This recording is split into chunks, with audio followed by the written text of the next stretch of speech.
I don't care what you say, so tell me it's okay. I don't want to know, just don't think about it.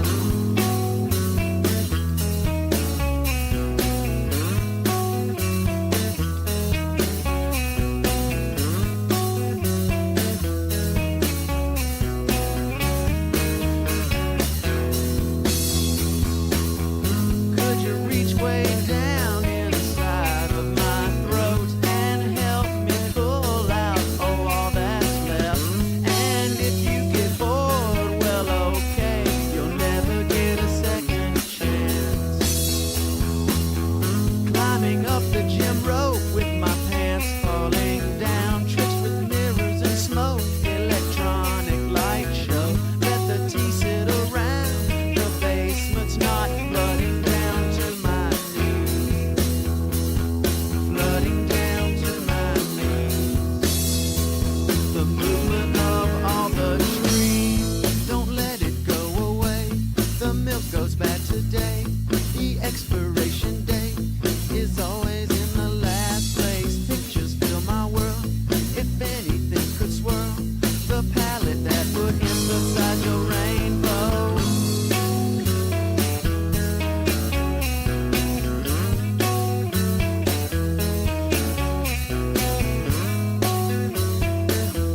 Thank you.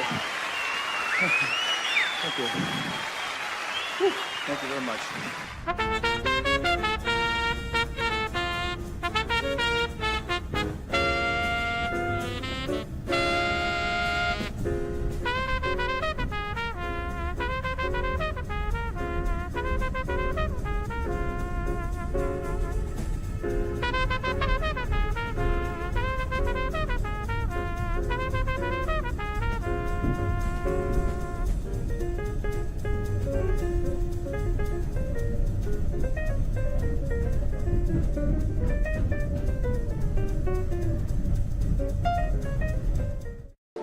Thank you. Thank you. Thank you. Thank you. Thank you. Thank you. Thank you. Thank you. Thank you. Thank you. Thanks. Oh, thank you.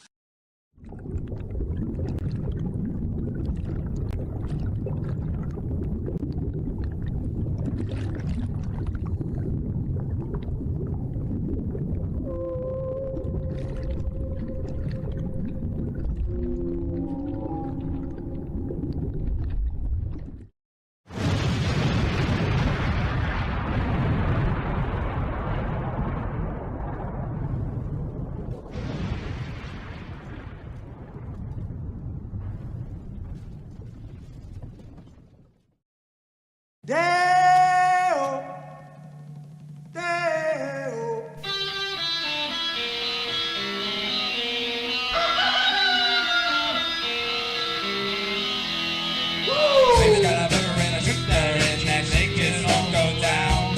Baby's got a burger and a shooter and that shake is all go down.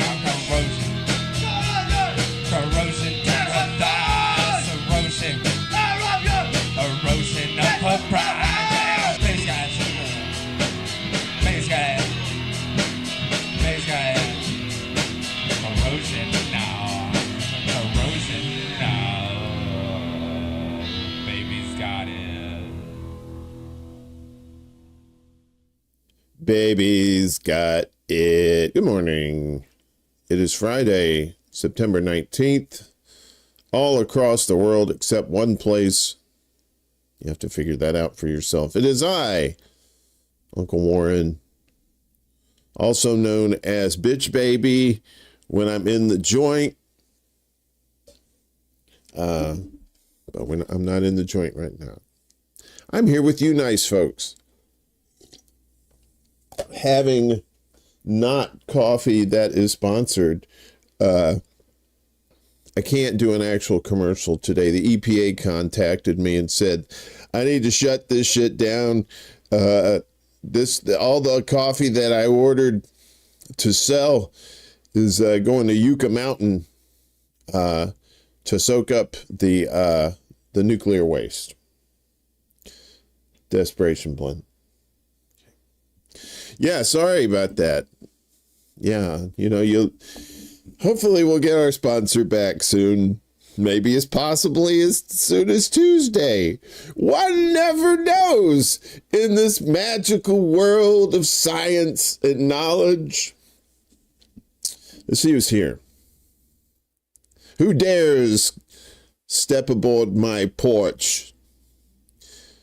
We got mystery here. What's up? Unc danced us into the good news again. Did it?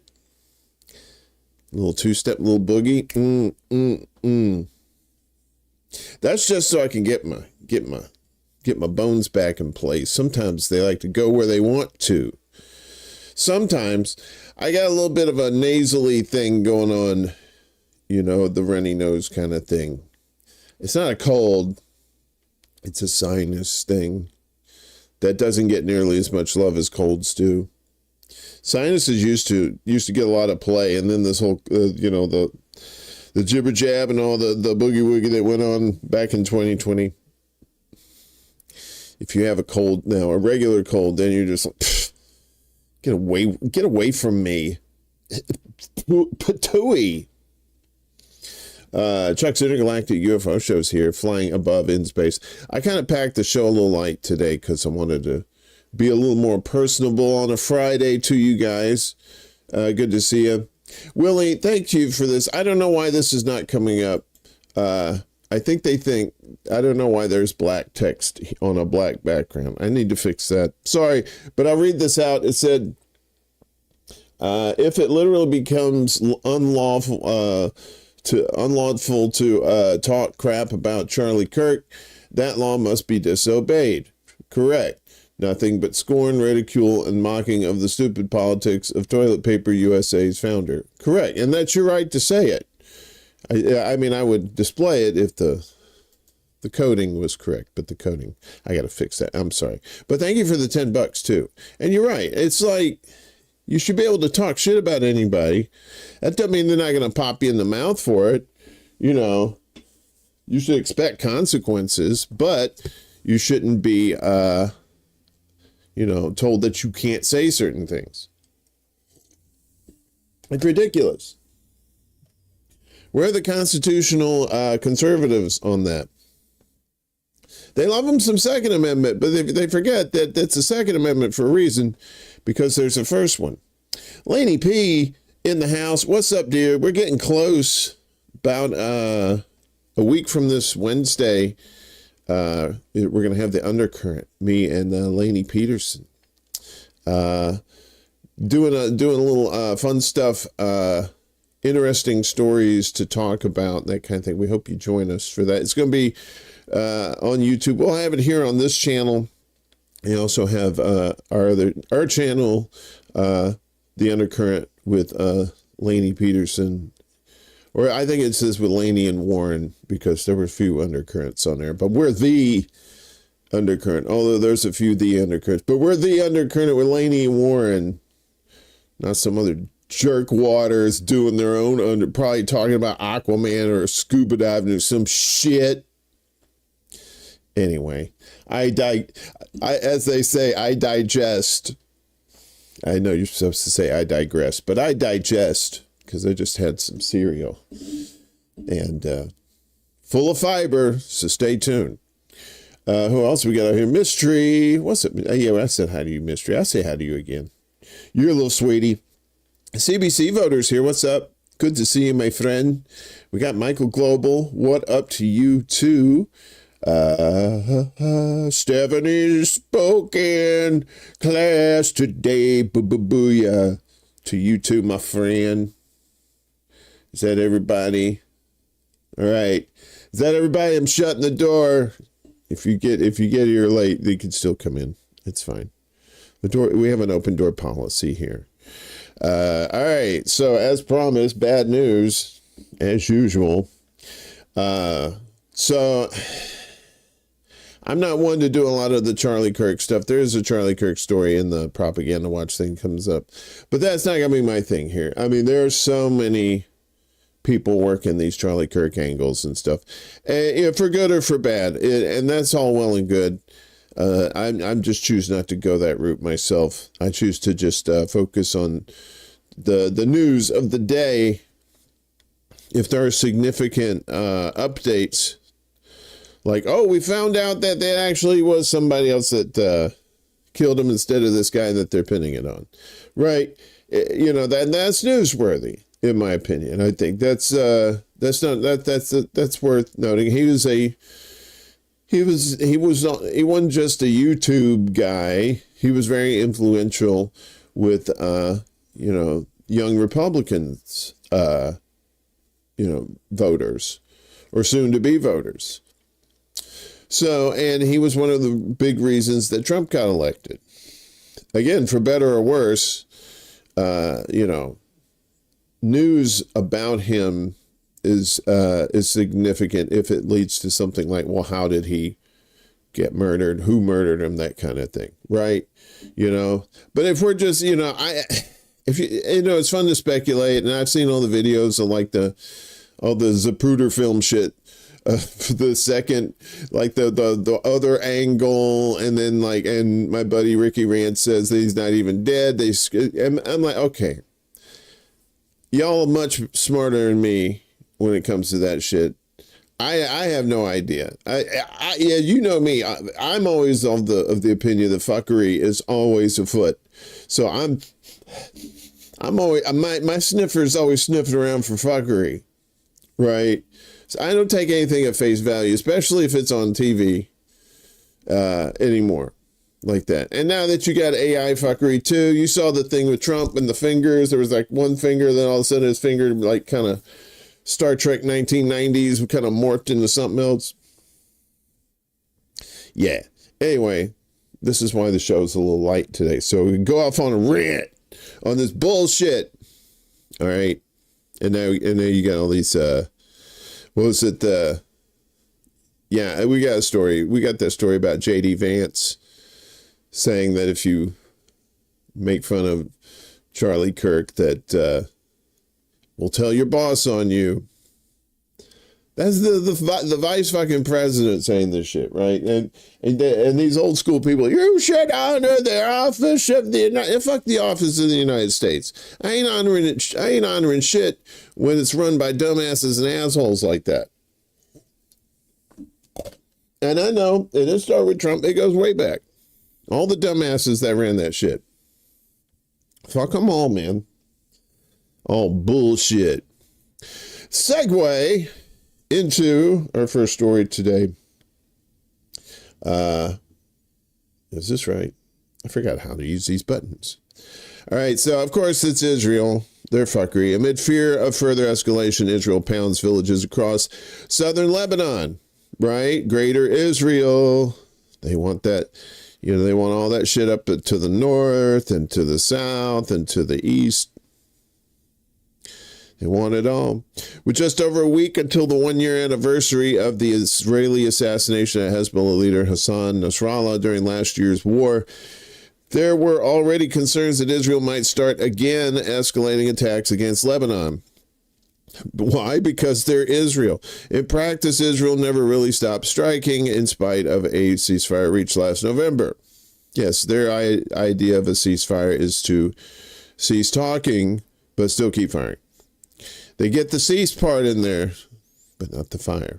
Today, those fears appear to be realized as Israel issued an evacuation order against the villagers of Kfar Tebnit, Dibon, and Maiz al-Jabar before attacking all three. Maiz al-Jabar, a popular target for Israel, was hit multiple times. At least one person was confirmed wounded in the Maiz al-Jabar attacks. That wasn't the end of the attacks either, though it does not appear any warning was issued for these areas. Israel also carried out strikes against the Burj Khalifa and Al-Shahabiyah, both further west. Casualty details on those strikes were not yet available.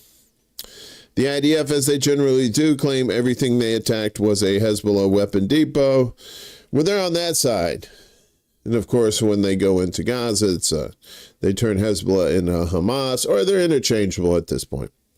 Though they offered no evidence that this was the case. They also claimed the sites belonged to the Radwan force and were in violation of the ceasefire, though once again, evidence was not provided for any of the claims. Shocking. I know you're thinking to yourselves, Uncle Warren, you tell us these stories about these people, and they make these wild claims, and nary a time have they produced evidence on these outrageous claims, sir. And I say to you, you're right. They never have any evidence of this shit. They're just talking, and people are believing their shit.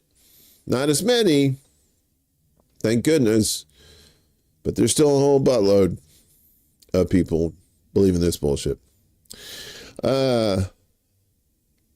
The evacuation orders likely allowed people in the first three villages to mostly escape attacks, though the roads were reportedly crowded with people trying to flee, and the strikes came only about an hour after the order. Lebanese Prime Minister Nawaf Salam slammed the attacks as intimidation and aggression in violation of the ceasefire, and called on the international community to pressure Israel to stop attacking Lebanese territory. Yeah, that's like asking the bully, who's surrounded by his bully friends, to tell the bullies to stop letting you do this. Lebanese officials claim the number of Israeli ceasefire violations since November is in excess of 4,500. This includes many hundreds of airstrikes. In spite of Israeli claims of Hezbollah violations by their presence, Hezbollah has not fired a single rocket into Israel since the ceasefire went into effect.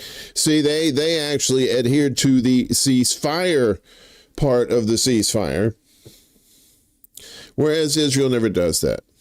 So that's from Jason Ditz over there at antiwar.com. Check out antiwar.com. They do a great aggregation of news articles for you, and pretty timely too. They're very big help to this show. Anybody else slip in here? Anybody Slipknot in here? Yeah, you all right? Okay. Not a bot. Who's not a? You're not a bot.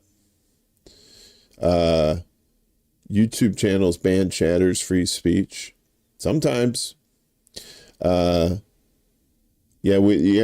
pretty much welcome here. As long as you're not paying in monopoly money. And even then, it depends on what you're buying. So this one from Kyle Anzalone over there at Anti-War. Israeli strikes pound Gaza. At least 83 Palestinians killed over 24 hours. And you know what's sad is they probably have a news template that has this title in there that says Israeli strikes blank, at least blank Palestinians killed over 24 hours. And I know that sounds maudlin. It sounds kind of, ghoulish, but it just lends to the ridiculousness of how long this has been going on, to where you have practically the same headline in these kind of stories over and over and over again, right? That shouldn't be the case, and it's not the fault of the journalists if they do that, because they're probably covering so many other things too. Every bit of time is precious, so they make a template like this, and it's just sad that they have to, because of the evil that's being allowed to happen there. Israeli military launched heavy strikes against Gaza City yesterday as its ground forces expanded operations in the area. Israeli bombs hit near 2 hospitals in the city, killing 19. Medical sources reported to Al Jazeera that 83 people were killed in Gaza over the past 24 hours. The heaviest bombardment occurred in Gaza City, where the Israeli military was attempting to take full control. The Israeli battle plans call for a 3-phased operation. Stages 1 and 2 of the operation call for the largest ever bombing campaign in Gaza. Jesus Christ. One Palestinian in Gaza described the Israeli operations as never ending. There is artillery fire, airstrikes, quadcopter, and drone gunfire. The bombing never stops, they said. Israel has ordered an evacuation of Gaza City, but residents say they have nowhere safe to go and cannot afford transportation out of the city. A Palestinian explained, "The world doesn't understand what is happening. They, Israel, want us to evacuate south, but where will we live? There are no tents, no transports, no money." Right, because, they bombed and flattened everything down there. The armed wing of Hamas says it is prepared to fight the invading Israeli soldiers. We're ready to send the lives of your soldiers to hell. That's a great line for a movie. We're ready to send the lives of your soldiers to hell. And we have prepared for you an army of martyrs, the group said in a statement. Gaza will be a cemetery for your soldiers. Yeah.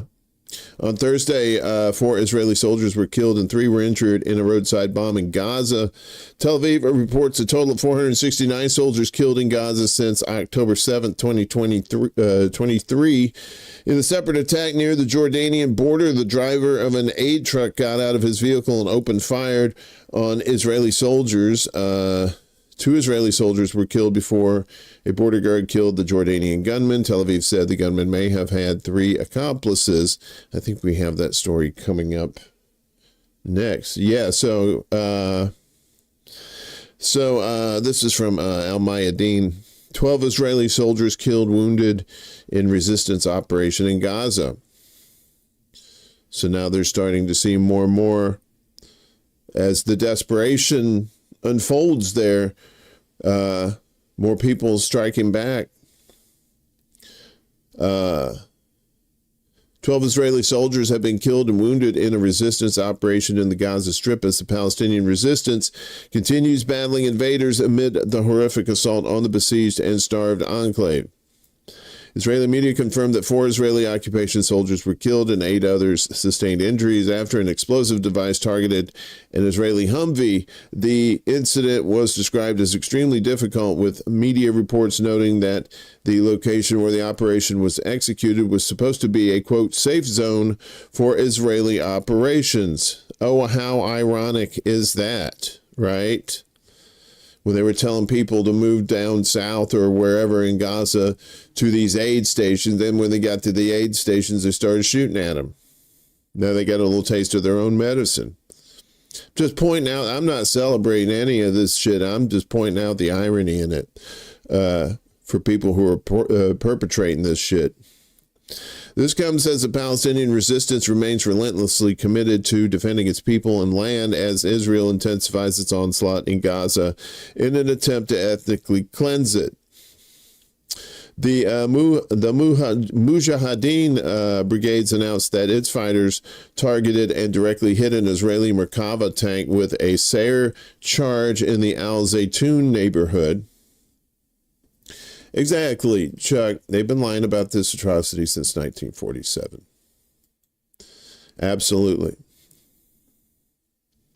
Moreover, the Al-Qassam brigades, the military wing of Hamas, announced on Wednesday that it fired a number of 107-millimeter rockets at concentrations of Israeli occupation forces near the Maraja junction south of Khan Yunis in the southern Gaza Strip. According to the statement, the operation was conducted jointly with Al-Mujahideen brigade fighters, the military wing of the Palestinian Mujahideen movement. I probably butchered Mujahideen many times in that story. My apologies for that. Where are we at here? Meanwhile, back here in the United States, you know, you'd think that this kid had been through enough, but immigration judge orders Mahmoud Khalil to be deported. Yeah, so, if I can, there we go. All right, so there he is right there. He's talking to people. Louisiana judge, surprise, surprise, has ordered activist and former Columbia University student Mahmoud Khalil to be deported to either Syria or Algeria for allegedly failing to disclose information on his green card application. The development was revealed in documents filed in federal court by Khalil's attorneys on Wednesday. This court further finds that the respondent understood the consequences and that the candid disclosure of his affiliations might lead to an additional line of questioning and the ultimate denial of his application for conditional permanent residency. This court finds that respondent's lack of candor on his I-485, I guess that's some sort of immigration form, was not an oversight by an uninformed, uneducated applicant. This court finds that the respondent's purposeful non-disclosure was not a misrepresentation by another, which imputed consequences to the respondent, said the immigration judge Jamie Comins in her order. Comins' order comes despite a June ruling from New Jersey District Judge Michael E. Fairbiars? That's another name, which determined that the Trump administration cannot detain or deport Khalil while the court considers whether or not he is being targeted over his Palestine advocacy. Khalil's attorneys have sent a letter to Fairbiars informing him that they will challenge the Comins decision. So they're going to appeal this. It's no surprise that the Trump administration continues to retaliate against me for my exercise of free speech. Their latest attempt through a kangaroo immigration court exposes their true colors once again, said Khalil in a statement. When their first effort to deport me was set to fail, they resorted to fabricating baseless and ridiculous allegations in a bid to silence me for speaking out and standing firmly with Palestine, demanding an end to the ongoing genocide. Such fascist tactics will never deter me from continuing to advocate for my people's liberation. when the immigration prosecutor, judge, and jailer all answer to Donald Trump, and that one man is eager to weaponize the system in a desperate bid to silence Mahmoud Khalil, a U.S. permanent resident whose only supposed sin is that he stands against an ongoing genocide in Palestine. This is the result, said Ramzi Qassem, co-director of CLEAR and a member of Khalil's legal team. A plain as day First Amendment violation that also puts on sharp display the rapidly free-falling credibility of the entire U.S. immigration system. Representative Rashida Tlaib condemned the ruling in a social media post. You can just read that there. You know, she was just saying her usual stuff. Illegal abduction, threatened deportation. It's always been in retaliation for speaking out against U.S. complicity. They're continuing to yada, yada, yada. Khalil was arrested by federal agents in New York City on March 8th, despite being a permanent U.S. resident whose green card and student visa were revoked. He was held at a Louisiana detention facility for 104 days before being released in June. He has never been charged with the crime. Hello. You can go away there. Prior to his arrest, Khalil had attended Columbia School of International Public Affairs and had been a lead negotiator for Palestine activities during the university's Gaza Solidarity encampments. Khalil's case was just one part of the Trump administration's war on Palestine activism, which has been carried out under the guise of an effort to stop anti-Semitism, right? Antifa are anti-Semites. No, that would be anti-Sem if that were the case. No, they're Antifa. That's anti-fascist. In other words, anti-you is why there's trying. The crackdown has included deportations, federal investigations, and the withholding of funding to multiple universities. Many of the White House's tactics had been laid out in Project Esther, a policy plan unveiled by the Conservative Heritage Foundation. You know those cats. The think tank in 2024. Think in quotes. Scare quotes, they should be. Many schools have willingly complied with the administration's repression. This month, the University of California, Berkeley provided the Department of Education with private information of more than 150 students, staff, and faculty for Trump's anti-Semitism probe. And we'll have more of that later in the propaganda watch. So it's obvious that the Department of Education and UC Berkeley are using the very office meant to protect civil rights as a Trojan horse to silence anyone who condemns the genocide of the Palestinian people, target those who reject the conflation of Judaism with the genocidal Zionist regime, and disempower those of us who call on our academic institutions to uphold their integrity and honor the BDS mandates that their communities demand, said the school's Student for Justice in Palestine chapter in a statement on Instagram. So,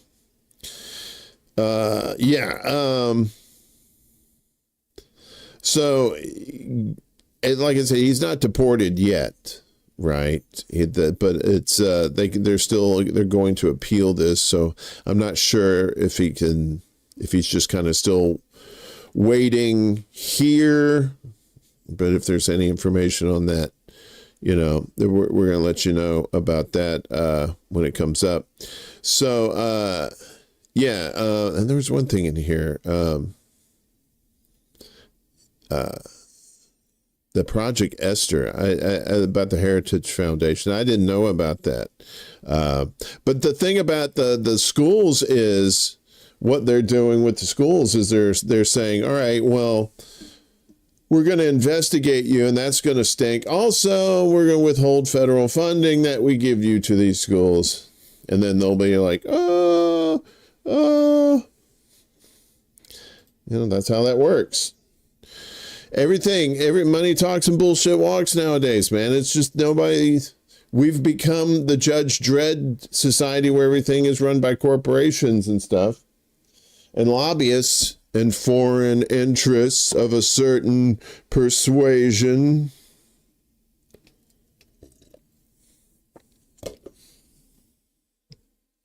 So there's nothing we can do until we change it ourselves. We don't change it ourselves, it's not going to change. Kieran, what's up? Ain't no bot, we bring the lot. That's right. Word to the mother. Wiggity, wiggity, wow. I heard somebody say that gross was not a Gen X word. Was that a boomer word? Because I used to say gross all the time because there was a lot of gross shit. Sorry, I'm just trying to do this. There we go. Anyway, back to the countdown here. Look at this. Israel failing to comply with something. Oh, was that water's wet, sky blue? Israel fails to comply with UN's 12-month deadline to end occupation. Yeah, I think they're pretty much laughing at the UN at this point. The United Nations 12-month deadline for Israel to end its occupation of the Palestinian territories of Gaza, the West Bank, and East Jerusalem is expiring. Well, it expired yesterday. On September 18th, that's yesterday, the UN General Assembly, UNGA, adopted a resolution that called on Israel to withdraw from occupied territory and for all states to take effective action against Israel's violations of international law, including accountability, sanctions, and cessation of support within 1 year. Interesting. The resolution was hailed as a historic vote with a two-thirds majority of states, 124 voting in favor, 14 against, and 43 abstentions. The UNGA demanded Israel comply with international law by withdrawing from all occupied Palestinian territory, ending settlement activity, discriminatory laws, and measures altering Jerusalem's status quo, returning seized land, property, and cultural assets, allowing displaced Palestinians to return, providing reparations, fully implementing International Court of Justice, the ICJ, provisional measures in the South Africa versus Israel genocide case, and not obstructing Palestinian self-determination, including statehood, which none of that shit is going to happen as long as Israel exists, basically. And their little friends who they got by the short and curlies, they're going to be like, do as you're told. However, Israel has failed to comply and has further entrenched its occupation of Palestinian lands, expanding settlements in the West Bank while continuing its genocide in Gaza, including a new ground offensive this week. The UN resolution was meant to give effect to the July 19, 2024 advisory opinion by the ICJ, which confirmed the illegality of Israel's continued occupation of the Palestinian territories, including the West Bank, Gaza, and East Jerusalem, and the obligations of third states not to legally recognize the situation created by Israel's occupation. Peace stuff. What is going on? Give peace a chance, right? Please.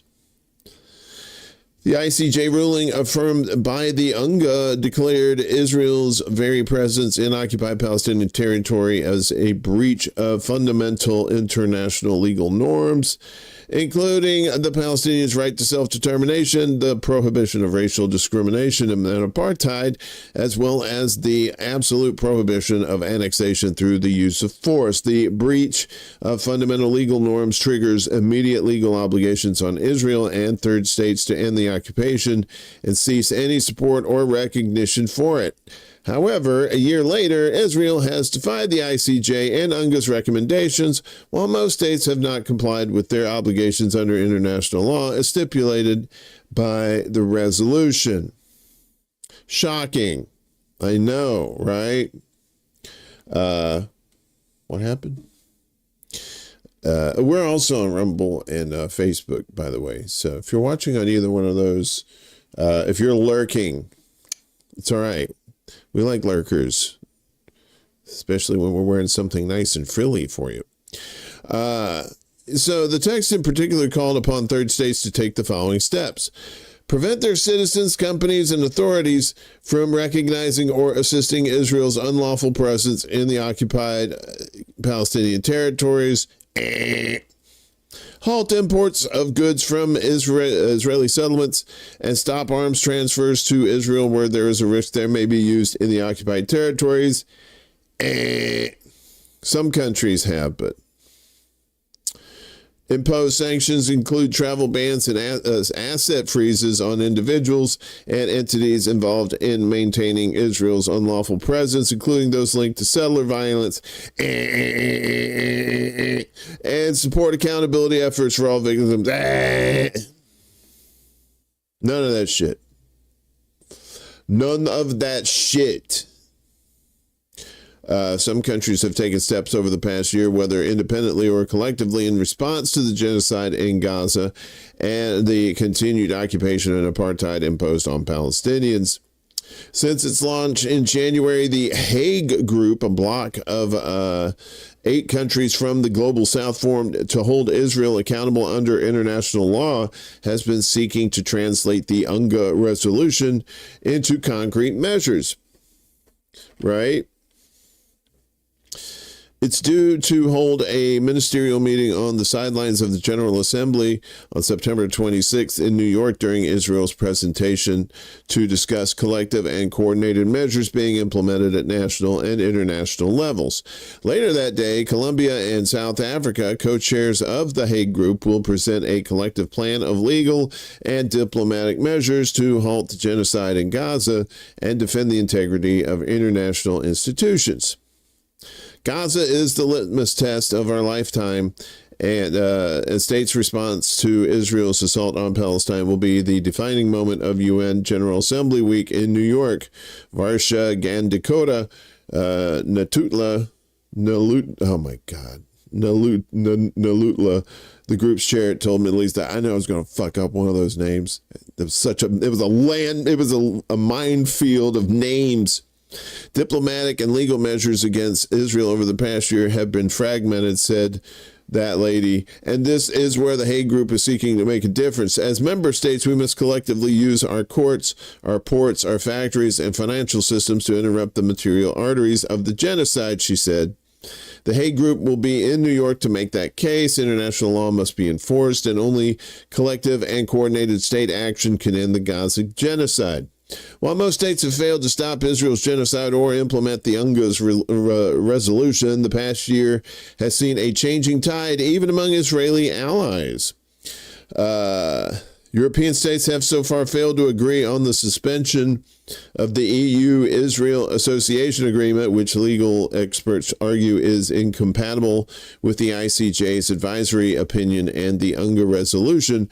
But for the first time, the European Commission on Wednesday announced a proposal to suspend the free trade pillar of the association agreement and sanction Israeli far-right ministers Bezalel Smotrich and Itamar Ben-Gvir in measures that represent a major blow to Israel-EU relations. Ooh, you're breaking up the band.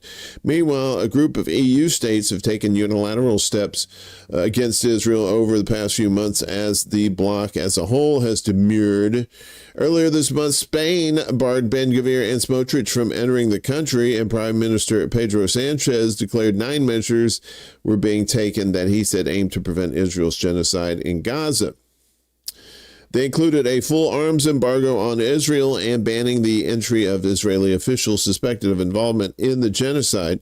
Slovenia last month became the first EU country to take action independently, imposing a full arms embargo on Israel. Later in August, Germany announced the suspension of military exports to Israel that could be used in Gaza in response to Israel's plan to fully occupy the Palestinian enclave. Sweden and the Netherlands have also called on the EU to suspend the agreement with Israel over the continued Gaza siege and its ban on the UN's humanitarian aid operations. That's one of the classic case of slowly but surely. And please don't call me Shirley. Well, you can if you want to. Throw me a couple bucks. You can call me Sally. The spankings are extra for both of us. Delicious.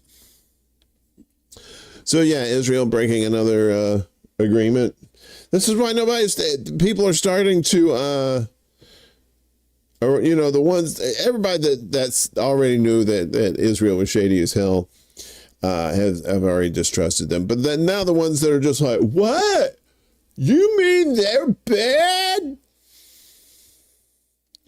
They're starting to come around, slow but sure, but, here we are. How's everybody doing? You guys okay out there? Orange whip? You all right? All right.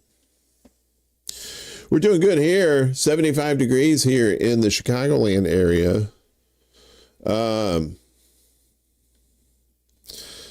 So back to the UN, next week is the General Assembly, and they're going to be talking. There's going to be some countries supposedly that are going to be standing up and wanting to recognize Palestine officially at the UN. That again, I'm skeptical about all that shit, but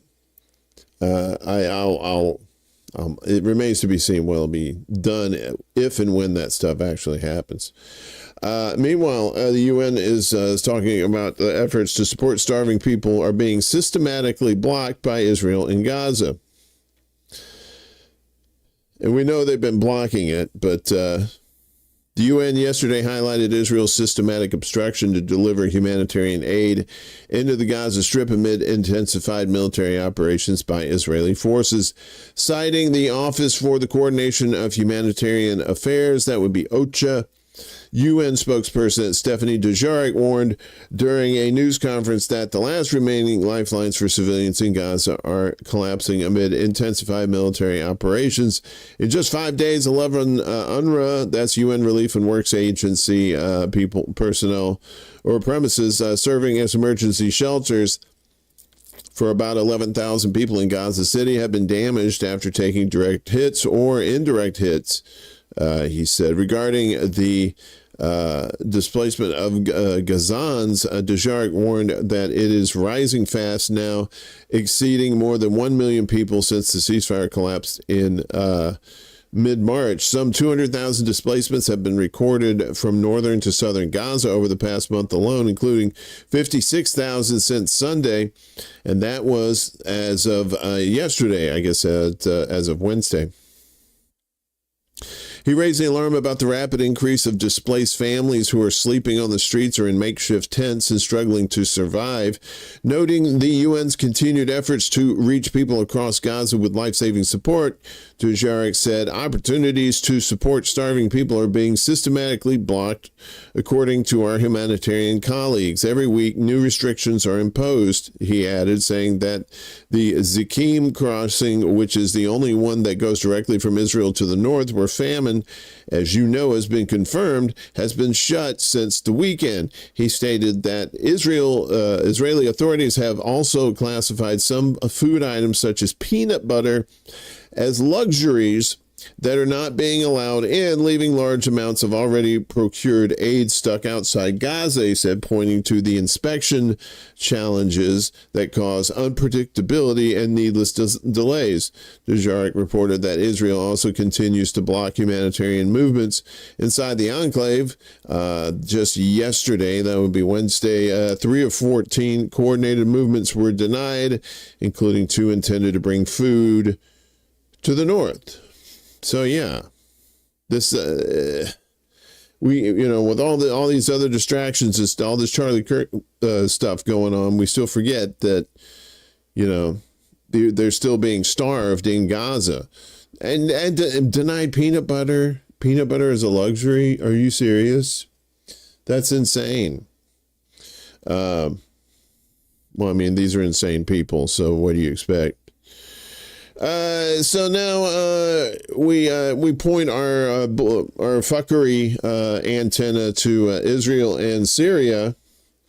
This is Kyle doing double duty at the Libertarian Institute. Tel Aviv's primary objective in discussions with Damascus is to establish an aerial corridor over Syria so Israel can restart its war against Iran. And there's that's Bibi's mouth. Ugh. Axios reports that Israel presented the Syrian government led by Ahmed al-Shara with a maximalist agreement that would establish a no-fly zone over Syria. Additionally, Tel Aviv wants a large swath of Syria from the Israeli border to Damascus to become a demilitarized zone. An Israeli source told the outlet that an essential part of the agreement will be maintaining the ability to use Syrian airspace to attack Iran.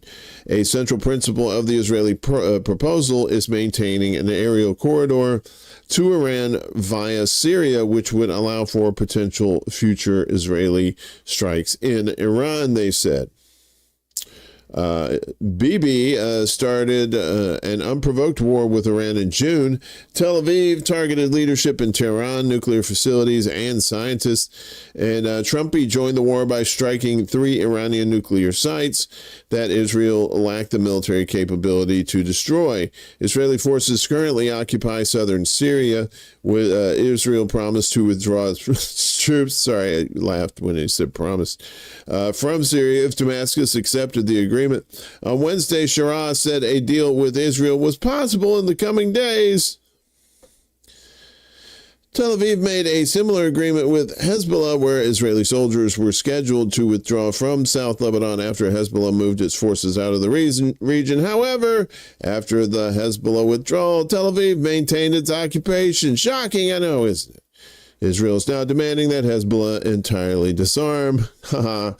Good luck with that. The Israeli invasion of Syria began after President Bashar al-Assad was overthrown by al-Shara last year. Al-Shara, formerly that guy, is the founder of Al-Qaeda's Syria affiliate. I guess that's Abu Muhammad al-Jalani. Trumpy has met with Shara and lifted some sanctions on Syria in a push to get Damascus to make a deal with Tel Aviv. Oh, Syria. You're just nothing but a glove with somebody's hand up your tuchus. They're definitely just so you got Turkey's influence, you have Israel's influence, you have the United States influence, you have Russia's influence because they still have a base in Syria. Oh boy. I'm telling you, I was planning on going on vacation to Syria. That I am going to rethink that 1,000,000,000,000%. Meanwhile, you forgot about the Houthis. No, I didn't. With a little love and some tenderness, Yemeni drone strikes Eilat, followed by missile at Tel Aviv. Sorry, that was a Houthi in the blowfish reference there. Sorry for that. If you were eating, a drone, the phone's blowing up, not good. A drone launched from Yemen hit the courtyard of a hotel in Eilat, occupied Palestine, causing damage to the structure, Israeli Channel 12 reported. Reports by Israeli Army Radio then confirmed that the Yemeni drone struck the Nava Hotel in Eilat, while other media reports announced that air navigation over Raymond Airport was halted shortly after sirens began to sound. Eilat also experienced a power outage due to the drone strike, according to Israeli media. Shortly after the drone operation was carried out, a ballistic missile launched from Yemen triggered sirens across central occupied Palestine. The Israeli military claimed to have intercepted the missile. Israeli media noted that this raises the total Yemeni operations on Thursday to 4, 3 carried out with drones and 1 with a ballistic missile. This comes after Syed Abdul Malik al-Houthi, the leader of Yemen's Ansar Allah, nailed that name, because that's my boy. What up, Houthi? You know where you're at. Reaffirmed that Sanaa's operations will not cease. The Red Sea blockade imposed by the Yemenis against Israeli and Israeli-linked ships will also continue, according to Syed al-Houthi. This is part of our just, legitimate response in support of the Palestinian people, he said, declaring that 24 drone and missile strikes had been carried out this week, including attacks deep into occupied Palestine. Houthi, right? How many Houthi songs do you know? Don't tell me. I don't want to know. Colin Larry. What is going on? Yo, yo, yo, what's this indeed? For a second, I thought you were Colonel Sanders who went back in time because I saw the bow tie. Good to see you. Welcome. This is some news. We got some news. We're doing the news thing there, Larry. So sit down in that chair right there. Let me show you how it's done. Fire in the mountain, run, boys, run. Down to the house of the rising sun. Anyway, kind of I think we're towards the end of this, end of the news bite. We do have a pretty fat propaganda watch coming up. Nice and spicy. So guess what? Bumming for money. Zelensky, Ukraine needs $60 billion from foreign backers to pay for war next year. Please do give money for cocaine.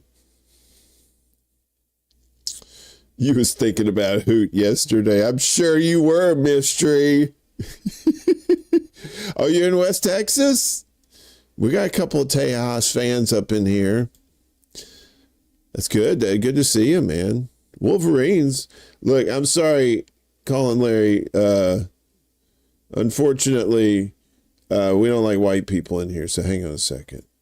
I have to do some science here. And then the magic, we have to smurf you. Now you're smurfed. All right. Enjoy. Well, don't enjoy, but here we go. Intake the knowledge. So again, we go back to Libertarian Institute. Kyle doing a twofer on here. So Zelensky said it'll cost 120 billion smackers to fund the war against Russia next year, and Kiev will need 60 billion from foreign backers. Ukraine's Western backers have sent Kiev hundreds of billions in military and financial assistance since Russia invaded in 2022. The cost of this war as of now is a challenge for us. The price of 1 year is 120 billion. 60 billion comes from the Ukrainian budget, and I need to find 60 billion for next year. The Ukrainian leader said in a very scraggly and unintelligible voice at a press conference with European Parliament President Roberta Metsola.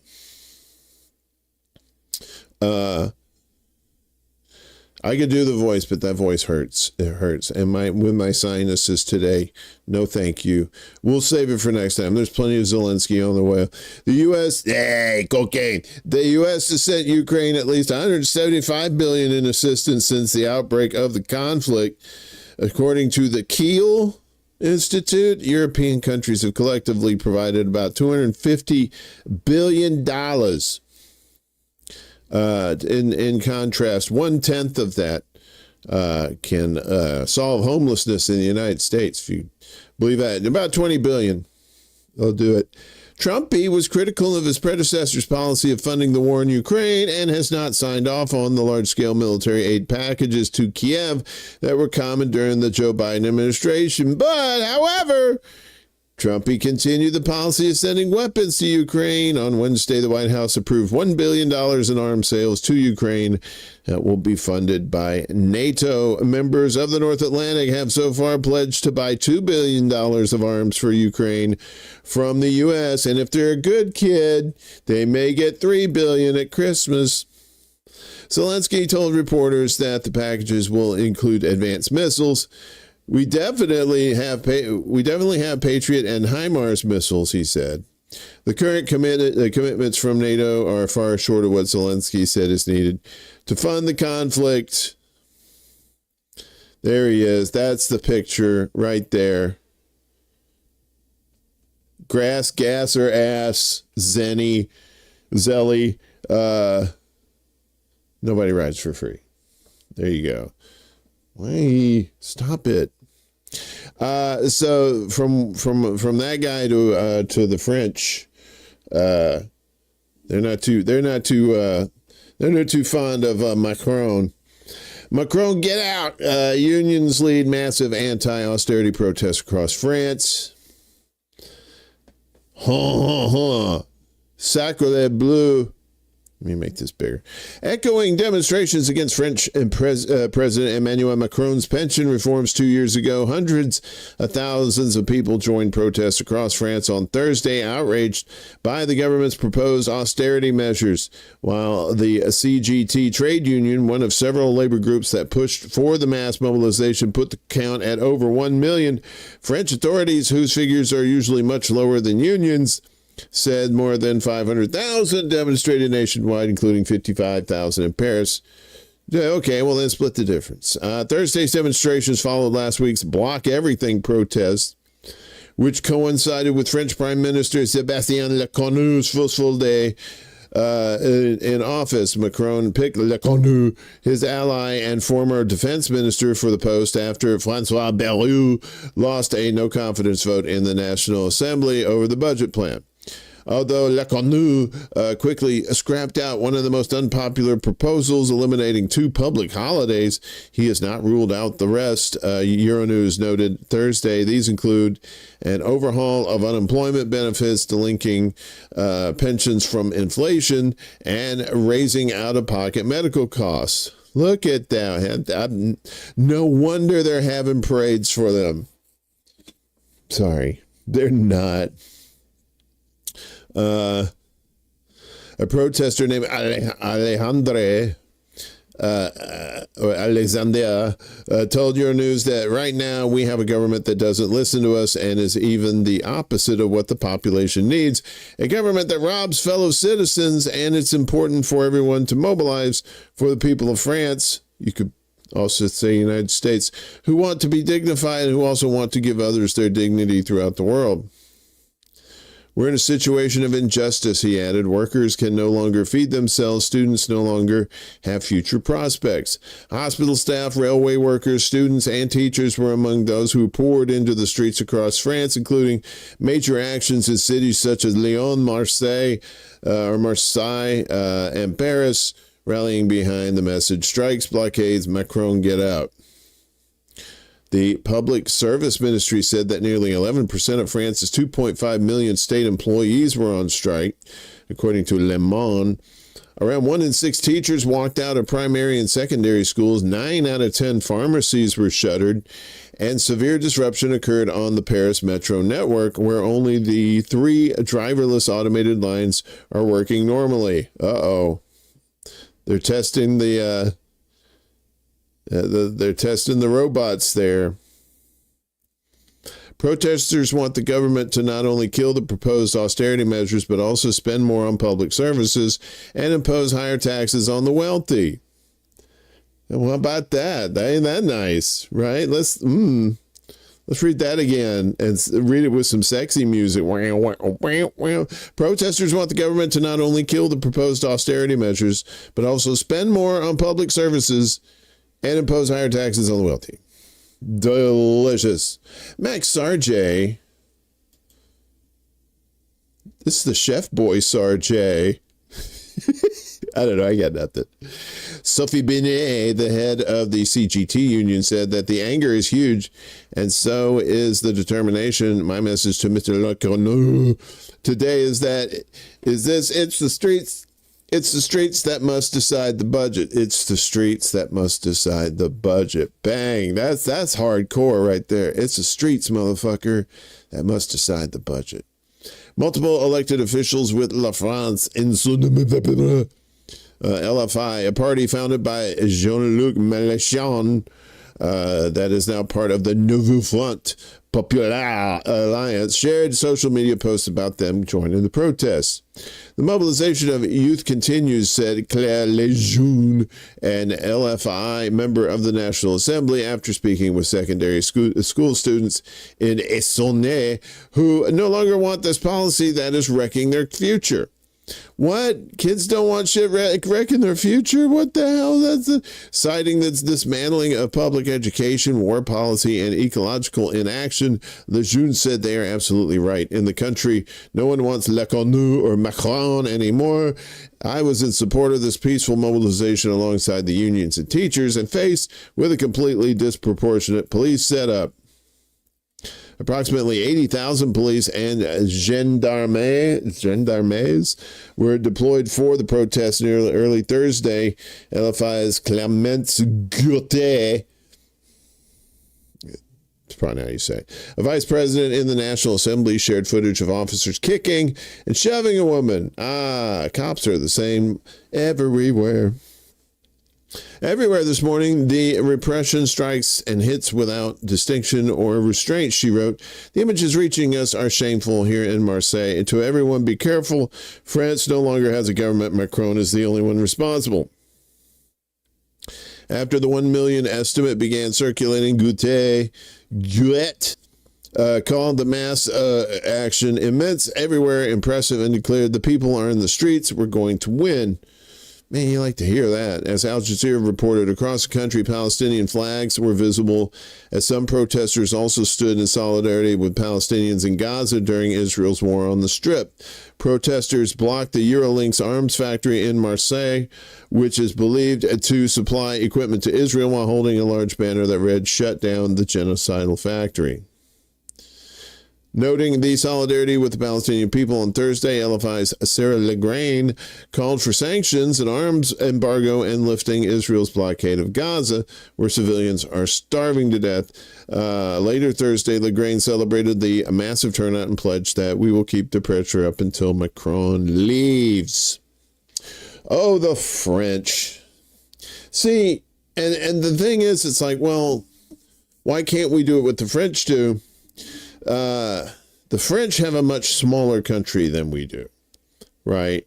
So they're able to do that. They'll come out on a weekend. It won't even like, oh, we're striking. Okay. That's kind of like, are we striking this weekend?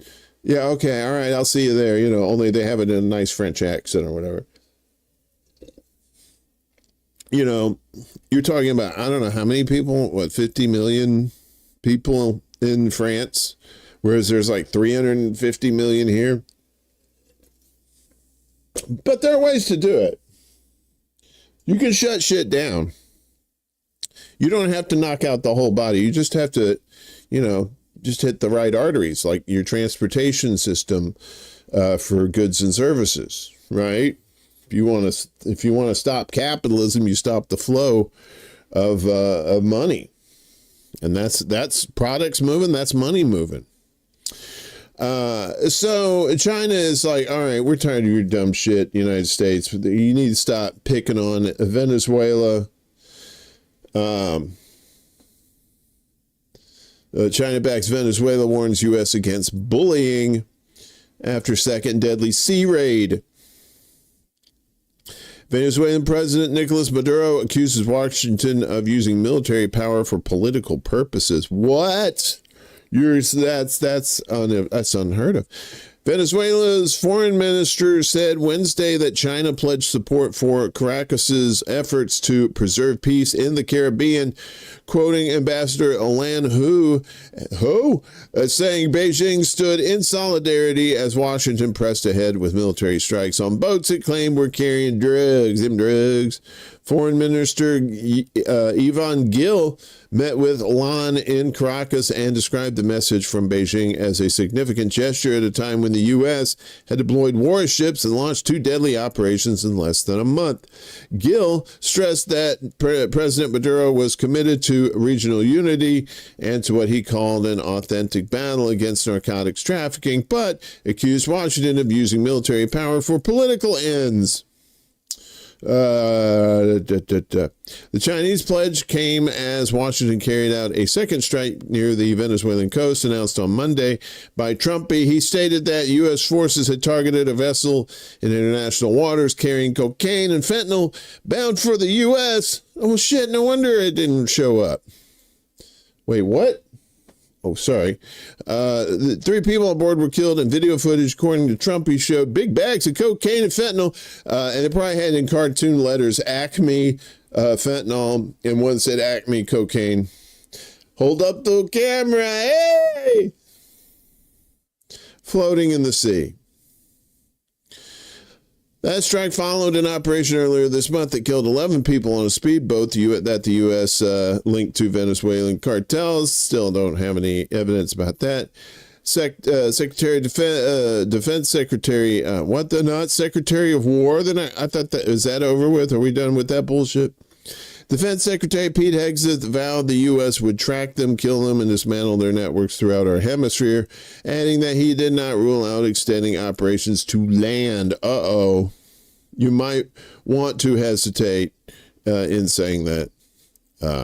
Last part. The administration argued these strikes were necessary to defend U.S. security, pointing to gangs such as Trende Aragua, which it has designated a terrorist organization. I don't even think that's even in existence. Your weekend is canceled? No kidding, right? Mine in more ways than one. Trump noted that fewer boats had been spotted since the first strike, but warned that cartels continue to smuggle drugs by land. We're telling the cartels right now we're going to be stopping them too, he declared. It's easier to do a Trump voice. He just kind of sounds like a dumb, lazy stoner. The operations quickly attracted criticism in Washington, where some lawmakers and rights advocates questioned their legality. Democratic Senator Adam Schiff decided to pretend like he was doing something important, announced he was drafting a war powers resolution to block further military action without congressional approval, calling the strikes lawless killings that risk entangling the U.S. in conflict with Venezuela. Just send Crockett and Tubbs out there. They'll take care of it. Amnesty International warned that the attacks might amount to extrajudicial executions, while other rights groups faulted the administration for providing scant information about the legal grounds for the operations. Maduro, for his part, accused Washington of deliberately seeking a military clash as a pretext for regime change. He knows the script. This isn't his first rodeo. Earlier this week, he denounced what he called a U.S. raid on a Venezuelan fishing vessel and suggested it was designed to spark confrontation. They were looking for a military incident that the warmongers who want a war in the Caribbean are seeking, he alleged. Beijing had become increasingly outspoken in its defense of Caracas. Foreign Ministry spokesman Lin Jian argued Thursday that coercion and bullying only serve to push countries away and will increasingly not work, adding that Latin America is no one's backyard and has the right to choose its partners independently. It's like, yeah, just because she lives here, man, doesn't mean you own her, bro, man. She's totally into me, man. She don't want to live here in this bullshit. That's what it sounds like. The remarks echoed other recent condemnations from Beijing, which has accused Washington of adopting an aggressive posture in Latin America and of pushing countries in the region into confrontation with China. Commenting on threats from Washington against Venezuela, Foreign Ministry spokeswoman Mao Ning, oh my God, if you swap A and O, that's moaning, all right, that's moaning. Wrong show for that. It condemned in August the buildup and stressed that China opposed any move that violated the purposes and principles of the UN Charter and a country's sovereignty and security. She also urged the United States to do more things conducive to peace and security in Latin America and the Caribbean. What? Peace and security? What? What is this chick's? She been getting some of that her own fentanyl is what she been doing. She thinks that shit's gonna happen. The alignment reflected years of steadily closer ties between the two governments. In May, Gil, the Venezuelan foreign minister, met in Beijing with his Chinese counterpart Wang Yi, who praised Venezuela's resilience in the face of sanctions and promised deeper cooperation in agriculture, energy, trade, and infrastructure. Wang argued that both countries, as part of the Global South, should work together to oppose hegemonic and bullying practices and safeguard the interests of developing nations. For Maduro, Beijing had become an indispensable partner to weather sanctions and counter Washington's growing military pressure. At Wednesday's meeting, Gil reiterated Caracas's call for cooperation with Beijing and other nations in the Global South to tackle narcotics and internal threats. Venezuela will continue its authentic battle against drug trafficking and calls for cooperation to face external threats, he said. Venezuela and China, right? Can you feel it, darling? Sorry. Getting together. The United States is like, hey, that's my bitch. You ain't going after my bitch. And China's like, no, I'm not going after your bitch, but I do have your lady. See, U.S., they bring democracy and bombs. China brings trains and fixes your bridges and builds dams and shit for you. It's like, what do you want? Do you want the people who play Call of Duty all the time come help you? Or do you want the people at Chinese Home Depot to come out to your shit and help you fix your shit up? That's the question I ask. What do you want?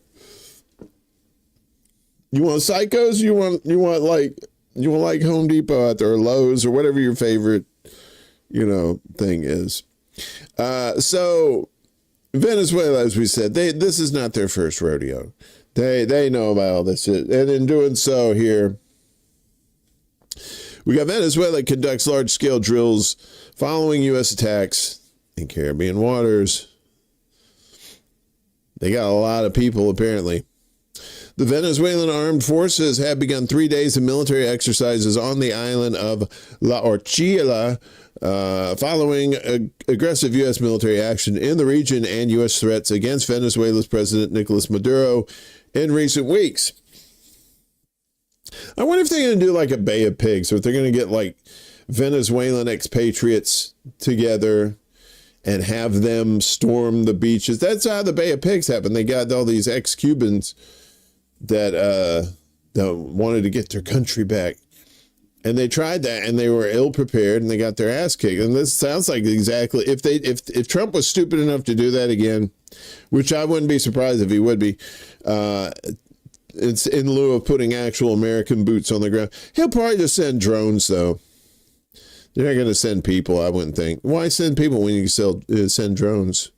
The exercise dubbed Sovereign Caribbean 200 was announced by Venezuelan Defense Minister Vladimir Pedrino Lopez on yesterday, and will involve the deployment of 2,500 troops, 12 naval ships, 22 aircraft, and 20 small boats. The 20 small boats have sandwiches, apparently. There will be air defense deployments with armed drones, surveillance drones, submarine drones. I know I keep droning on, but there's a lot of drones. We're going to implement electronic warfare actions, he said on Thursday. So, yeah, you don't really need like millions of people. If you have millions of drones, that works too. The operation is a response to the threatening and vulgar deployment of U.S. ships in the Caribbean, which Venezuelan leaders consider a threat to the country and the region, Pedrino added. Amphibious assault vessels and warships deployed from the military base at La Orchila Island, which is near the area where the U.S. Navy intercepted and held a Venezuelan fishing vessel for hours just days ago. You start fucking with the fishermen, that's it. Earlier this month, U.S. forces destroyed 2 Venezuelan boats allegedly transporting drugs, killing 14 people. Trumpy claims that Maduro is the leader of the cartel moving the drugs, the cartel of the Suns. UN experts condemned the killings, stating on September 17th that international law does not allow governments to simply assassinate suspected drug traffickers. Venezuelan authorities question U.S. claims that the boats were carrying drugs. One doesn't know because they say it carried drugs, but who saw the drugs, said Venezuelan Interior Minister Diosdado Cabello. Cabello told reporters that Venezuelan authorities are cracking down on the drug trade and have seized more than 60 tons of drugs in 2025. It's the largest amount that has been seized since 2010, said Cabello. Over the past 5 decades, the CIA and its allies have been involved in the drug trade in Southeast Asia, Afghanistan, and of course, good old Latin America, the backyard for that sweet, sweet nose candy, that booger sugar. You know what I'm saying? No pics of fishing boats. I know, right? You would think that they'd be so proud. Kind of like the guy, the fisherman holding up the fish. You know, these cops love bragging. You've seen all these, like these brag displays. They have the table and they all have all the drugs laid out and the guns and the money and everything's all nice and neat. And they take little pictures of it and shit. Of course they love that shit. Of course they love it. So why ain't they showing that? Remember what was it, the manifesto the kid wrote that allegedly shot Charlie Kirk, and they said, oh, well, the manifesto got destroyed. Oopsies. What?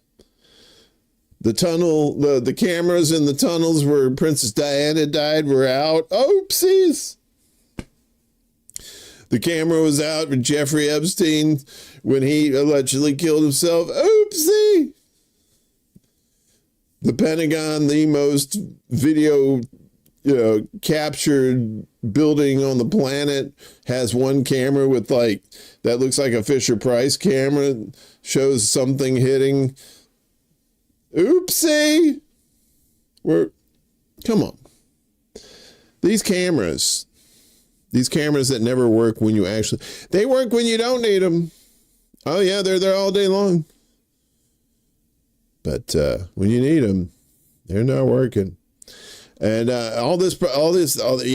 got proof. Where's the proof? Oopsie. Meanwhile, senators question legality of strikes on alleged drug boats in Caribbean. That's here. Hang on. Well, okay. Lawmakers yesterday said the Trump administration's strikes on alleged drug trafficking boats in the Caribbean may have violated the War Powers Resolution and the law of armed conflict. Democratic senators and one independent member aired their concerns during a Senate Armed Service Committee hearing to confirm the would-be head of the Pentagon's Counter-Terror Policy Office, a key organization in operations against drug cartels now designated international terrorist groups. So does that mean Pfizer is an international terrorist? Just asking. Derek Anderson, nominated to be the next Assistant Defense Secretary for Special Operations / Low Intensity Conflict, demurred when asked whether he would question the legality of a strike on suspected traffickers in international waters, repeating that he had not been involved in previous decision making. I understand that, but I'm talking in the future. Senator Angus King, independent out of Maine, told Anderson, you may be in this job 3 weeks and be ordered to strike another ship in the Caribbean.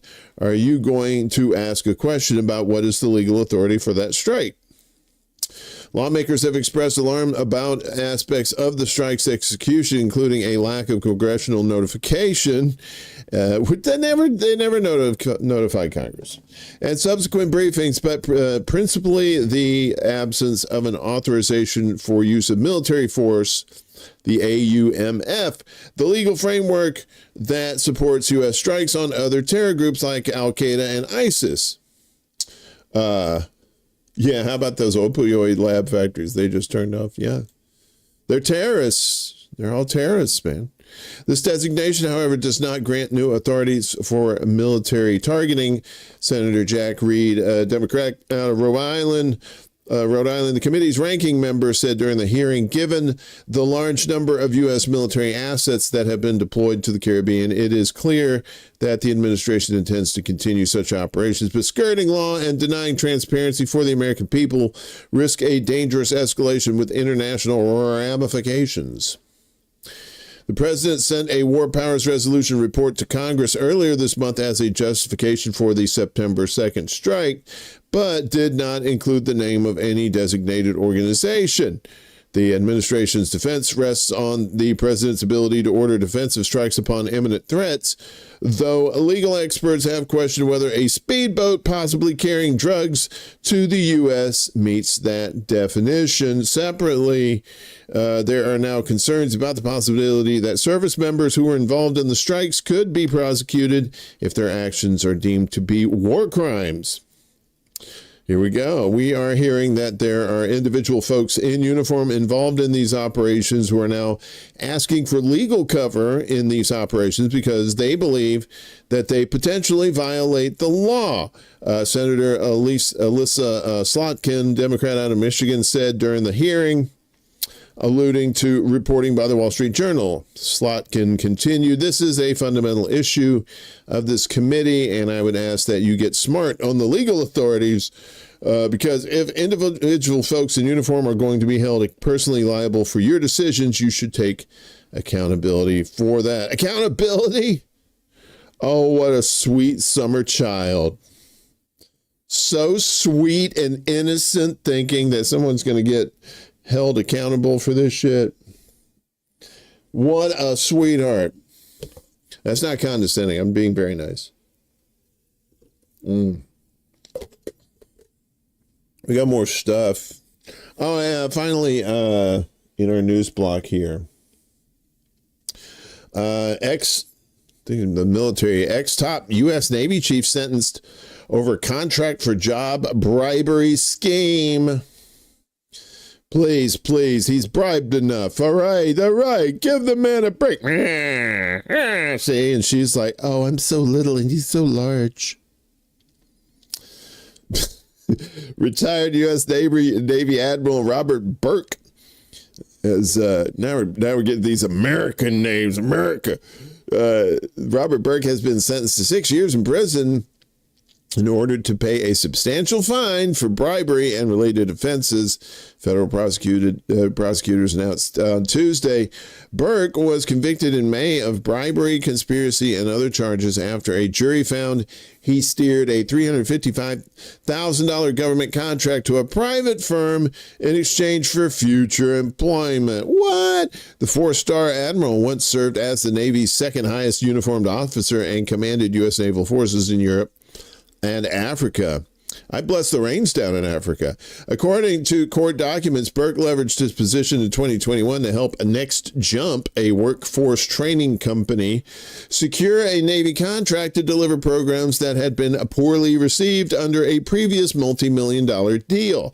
Prosecutors said he held private meetings with the firm's co-CEOs, Young-Chul Kim and Megan Messenger, that sounds like some sort of Richie Rich character, who offered him a lucrative post-retirement role. Lucrative. Every time I hear lucrative, for some reason, I think of the gooey milk chocolate inside of one of these candy bars. Gooey. The contract ultimately awarded was described as covering essentially the same programming that he had failed 2 years earlier. After leaving the Navy in 2022, Burke began working at Next Jump with an initial $500,000 salary and $100,000 in stock options, according to the prosecution. He turned 4 stars into dollar signs. Blood tap bling. Sorry. He turned 4 stars into dollar signs and traded duty for a corporate payday. U.S. Attorney for the District of Columbia, Janine Pirro, you know that old broad, said in a statement. I was about to say, nobody else would be clever enough to say something like that, I don't think, as an attorney. Burke's attorneys announced plans to appeal, calling his conduct a tragic deviation from an otherwise distinguished 40-year career. They argued the compensation offered was well below what a retired 4-star admiral could typically command in the private sector. Oh, my goodness. Oh, he's making so much money being bribed and shit. How gross. Question everything. Please question everything. If you're not doing that, use your critical thinking skills, folks. Don't just blindly believe people. Be critical. Be skeptical. You ain't got to be paranoid, but just don't take everything at face value. That's why I put these links up for these stories after the show, which we're going to start doing now on our Substack, ExtraBulla.substack.com. So that's what the Substack's going to be used for. You'll have the link to the show, and then you'll have all the news stories right below, so you can follow along if you want. You know, There's no coloring books yet, but we're working on that. Desert Mantis, multi-million dollars. Now you're talking my language. I know, right? What's up, buddy? Well, we got fuckery to talk about here in the old propaganda watch. Like we told you earlier, Berkeley has decided to go full on fascist as they suck Trump testicles.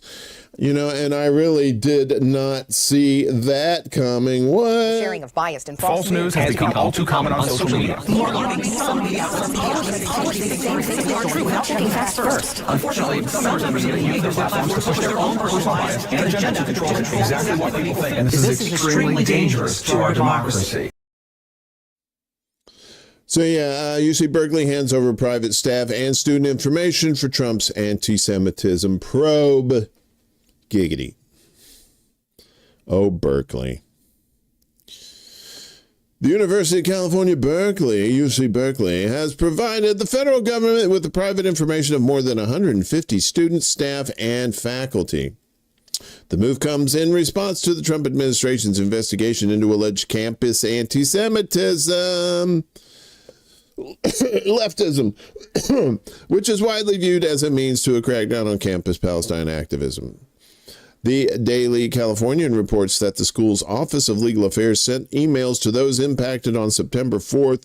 As part of its investigation, OCR required production of comprehensive documents, including files and reports related to alleged anti-Semitic incidents, the email read. This notice is to inform you that, as required by law and as per directions provided by the UC System-Wide Office of General Counsel, the OGC, yeah, you know me, your name was included in reports as part of the documents provided by OGC and OCR for its investigation on August 18, 2025, as per the bylaws of Section 6, Article 4 of Page 2 of the... It's fucking legalese bullshit. Students say they received the notification 2 weeks after their info had been handed over to the Department of Education's Office of Civil Rights. That's the OCR. It's obvious that the Department of Education and UC Berkeley are using the very office meant to protect civil rights as a Trojan horse to silence anyone who condemns the genocide of the Palestinian people, target those who reject the conflation of Judaism with the genocidal Zionist regime, and disempower those of us who call on our academic institutions to uphold their integrity and honor the BDS mandates that their communities demand, said the university's Students for Justice in Palestine chapter in a statement on Instagram. Judith Butler, a distinguished professor at the university's graduate school and the Hannah Arendt Chair of the European Graduate School, was one of the individuals whose information was given to the administration. Gaza is the background for this particular issue at UC Berkeley because the students, the faculty, the staff who have opposed genocide or who have supported Palestinian rights and freedoms have been consistently accused of anti-Semitism, even though there is no good evidence, again, no evidence, that anti-Semitism is rampant on campus, the gender studies scholar told Amy Goodman in a recent interview with Democracy Now! To take a position against genocide is certainly not an anti-Semitic thing to do. Most Jews are against genocide, and we were taught to be against genocide. And we were taught as well that never again is a slogan that should apply to all people. Ooh, better watch out. But a genocide can't take place without suppressing political speech and without suppressing educational efforts. That will explain what genocide is and how it's happening now, they continued. So part of what we're seeing is the accusation of anti-Semitism being used as a cudgel to suppress speech, to threaten people. And it is, of course, appalling to me as a UC Berkeley faculty member who put 30 years into that institution, or almost, to see that the administration would hand over names and files when we ourselves, many of us at least, most of us have never been apprised of the allegation. We still don't know what the allegation is. We don't have any access to the file. Butler's sentiments were echoed in an open letter to University of California President James Milliken and Chancellor Richard Lyons from David Lloyd, a distinguished professor of English at UC Riverside and a former professor at the school's Berkeley location. You have shabbily, and here we go, You have shabbily failed the university that you were appointed to protect and those whose interests and traditions you are called on to advance, wrote Lloyd. Since the list was forwarded under cover of secrecy, it is too late to retract it, and the damage you have inflicted on too many of your communities should weigh on your consciences henceforth. Hopefully, you are capable of learning some lesson from your failure in this instance and will commit yourself to furthering the true mission of the university as your faculty do daily under the extreme pressures and threats that they have faced over the last few years and which your own actions have now only worsened. I said good day, sir.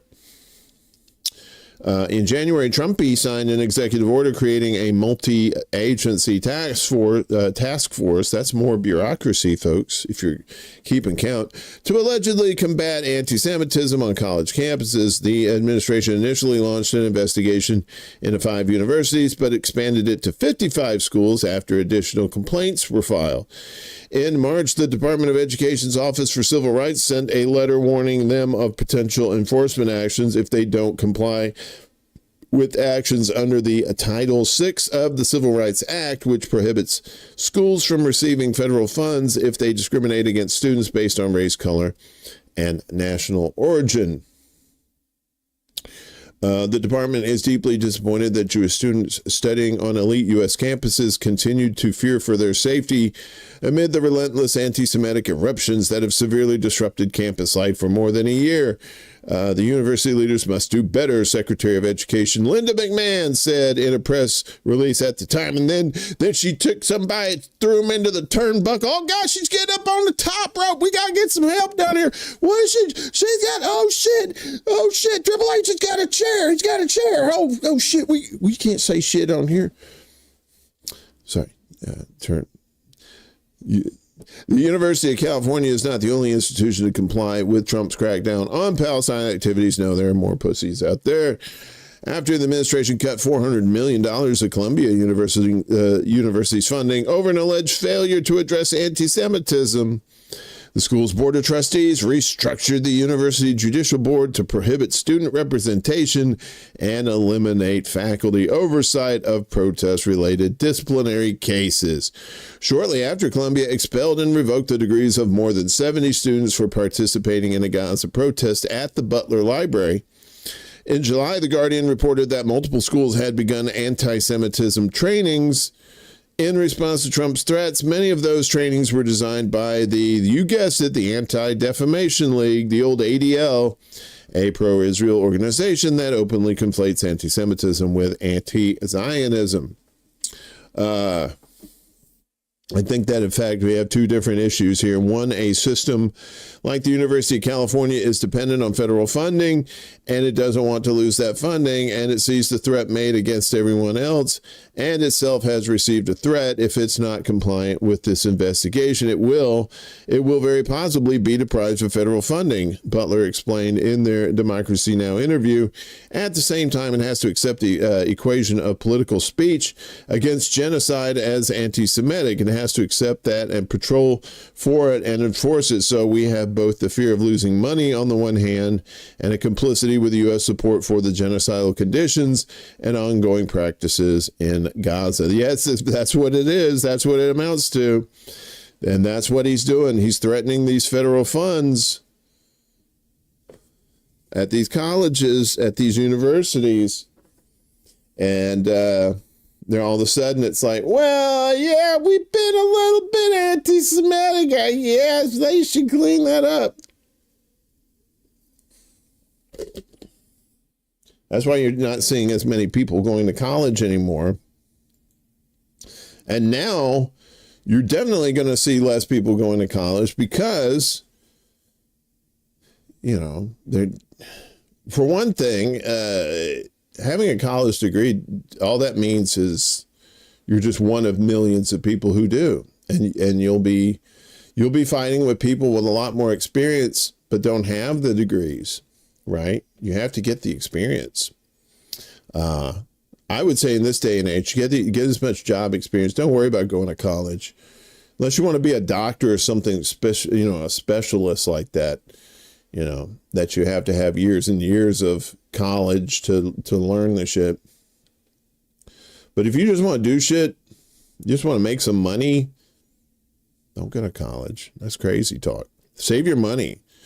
Unless you're getting a full ride, you're getting like a free scholarship somewhere. Yeah, if you do get a free scholarship, obviously take that shit and use it. If it's paying for everything, yeah. But if it's not, it ain't worth it ain't worth the out of pocket cost. It is. What's up, Go Start? Doctors aren't real. I don't know. I guess not, right? So let's check in with the flotilla, right? Oops. Did I do that right? There, that one. There we go. Portending another attack, Israeli Foreign Minister smears Samud flotilla as jihadist initiative, of course. Here we go. After Hamas urged international support for the global Samud flotilla, Israel's Ministry of Foreign Affairs yesterday signaled another potential attack by claiming on social media that the peaceful humanitarian mission to feed starving Palestinians in the Gaza Strip is a jihadist initiative serving the terror group's agenda. Yes, they're terrorists in the war against hunger. While Israel has not taken responsibility for recent drone attacks on the global Samud flotilla, there was like 2 of them, that incendiary bombs, of course they did, whose name means perseverance in Arabic. The incidents have raised eyebrows, given the country's history of attacking previous ones that they have, and blowing up one too. The foreign ministers of 16 other nations on Tuesday implored Israel not to target this flotilla, which involves activists and political leaders from dozens of countries, including 8 U.S. veterans. As Middle East Eye reported yesterday, Hamas, which Israel and the United States designate as a terror organization, despite its governance of Gaza, called for escalating the global movement in solidarity with the Strip in rejection of the Israeli occupation's aggression, crimes of genocide, and starvation. We call for mobilizing all means to support the global Samud flotilla heading to Gaza, and we warn the occupation against targeting it, Hamas also said in a statement, part of which was quoted in the Israeli ministry's post on X. No offense to Hamas, but probably you shouldn't, don't give them a reason to blow up these boats. You know what I'm saying? Responding on the same platform, journalist Seamus Malakavzali, Seamus, passed comments from the Israeli government about the aid flotillas focused on celebrity vapidity and didn't mention their aim at all. Now they're honing in on it being a supposedly terrorist instrument. Feels like the response is being set up to be more severe than in the past. This post came 2 days after Israel's Ministry of Diaspora Affairs and Combating Anti-Semitism, that would be Medaka, published a report titled Global Samud Flotilla, a Humanitarian Cover with documented links to Hamas and the Muslim Brotherhood. As Brussels Signal reported Thursday, flotilla representatives and critics dismissed these claims as Israeli disinformation, echoing accusations leveled at prior missions, and called the report a case of guilt by association reliant on photos and unverified affiliations rather than evidence of operational control. Organizers emphasized transparent crowdfunding for aid with no terror funding and framed the convoy as a grassroots response to aid blockages. Earlier this week, a commission of independent experts at the UN concluded that Israel is committing genocide in Gaza, and an investigation from the New Humanitarian found that Israeli forces have killed nearly 3,000 Palestinian aid seekers and wounded almost 20,000 others since October 2023. As of Thursday, the overall death toll has topped 65,000 officially. Unofficially, of course, thousands more under the rubble in Gaza. So that was a smart thing to do, I think, this time, to have as many boats going as they can there, because if they target all of those, they seem like they're targeting one particular boat to try to intimidate them. But it'll be interesting to see once they reach the waters there, what the Israeli Navy will do, right? Nobody knows the troubles students I've seen. Yeah, which we've seen the pics, all the rubble. It's like the people in the Twin Towers in 9/11. A lot of those people were never recovered. Because they were literally crushed and, poof, just fused together with concrete. Just disturbing. So I know some of you are dying to know what Pope Leo from Chicago has to say on this. I say that very tongue-in-cheek. So Pope Leo condemns Israel's mass killing in Gaza, but says not ready to call it a genocide. Oh, my God. Look at that Charlie Brown-looking face. Wah, wah, wah, wah. Pope Leo XIV has said yesterday that the Vatican is not ready to label Israel's campaign in Gaza genocide, stressing that officially the Holy See, more like the Holy Don't See, right, does not believe that we can make any declaration at this time about that. The word genocide is being thrown around more and more, he told U.S. journalist Elise Ann Allen in an interview published by Crux on Thursday.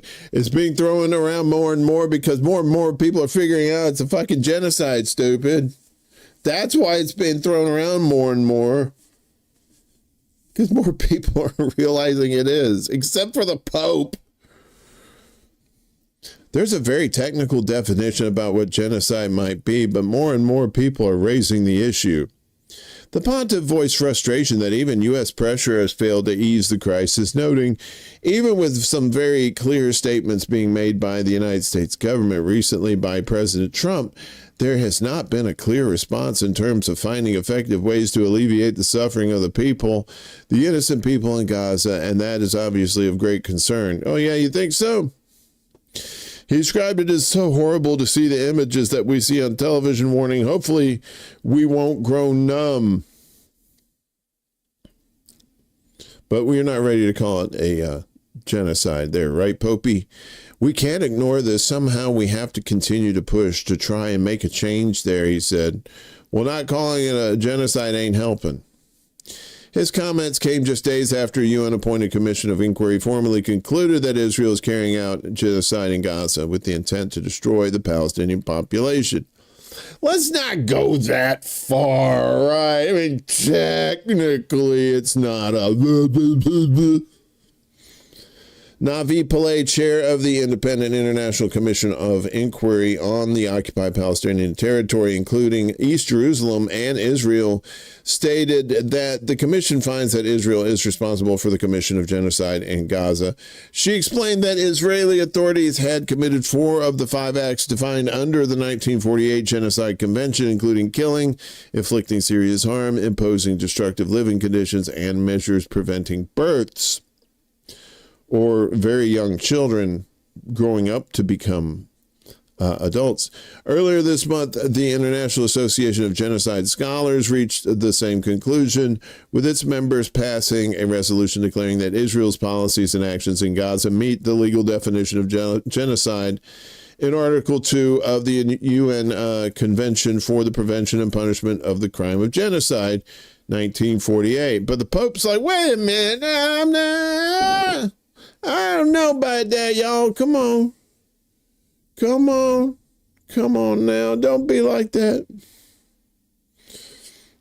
IAGS President Melanie O'Brien said this marked a definitive statement from genocide experts. In July, Brazil's foreign ministry announced it's preparing to intervene in South Africa's ongoing International Court of Justice genocide case against Israel, citing what it called Tel Aviv's shameless use of starvation as a weapon of war. The UN-backed Global Hunger Monitor Integrated Food Security Phase Classification, or IPC, officially declared a famine in Gaza for the first time in a report issued on August 22nd. Amnesty International in the December 2024 report said Israel has committed and continues to commit genocide in Gaza through systematic killing, starvation, forced displacements, and destruction of civilian life. Pope Leo says, no, fam, come on, don't be all... Don't be using the G word. I don't mean God. You can use God, but don't use it. But don't use it in vain, and don't use that other G word in vain or not. Pope, fuck you the first, fuckers. So, Americans, believe it or not, are starting to come around to all this bullshit that Israel's pulling. Half of Americans believe Israel has gone too far in Gaza. So a new poll shows that half of Americans say Israel's onslaught in Gaza has gone too far. Israel has killed at least 65,000 Palestinians on paper. Hundreds of thousands of people have been pushed into a state of famine. And of course, 100,000 other people are dead too. The AP NORC survey asked Americans if Israel's military operation in Gaza had gone too far. 49% of responders said Israel had gone too far, while only 12% replied Israel had not gone far enough. Several international organizations have deemed Israel to be committing the crime of genocide. Representative Marjorie Taylor Greene and Senator Bernie Sanders are among a small number of American lawmakers who have said Israel is conducting a genocide in Gaza. Bernie only recently, but he's still a Zio baby. On Tuesday, an independent UN inquiry released a report concluding that Israel has committed genocide against Palestinians in Gaza. And this is what the head of the Commission of Inquiry, we told you about that. Trump has given Bibi near unconditional support to wage war. Overall, Americans disapprove of Trump's handling of the war.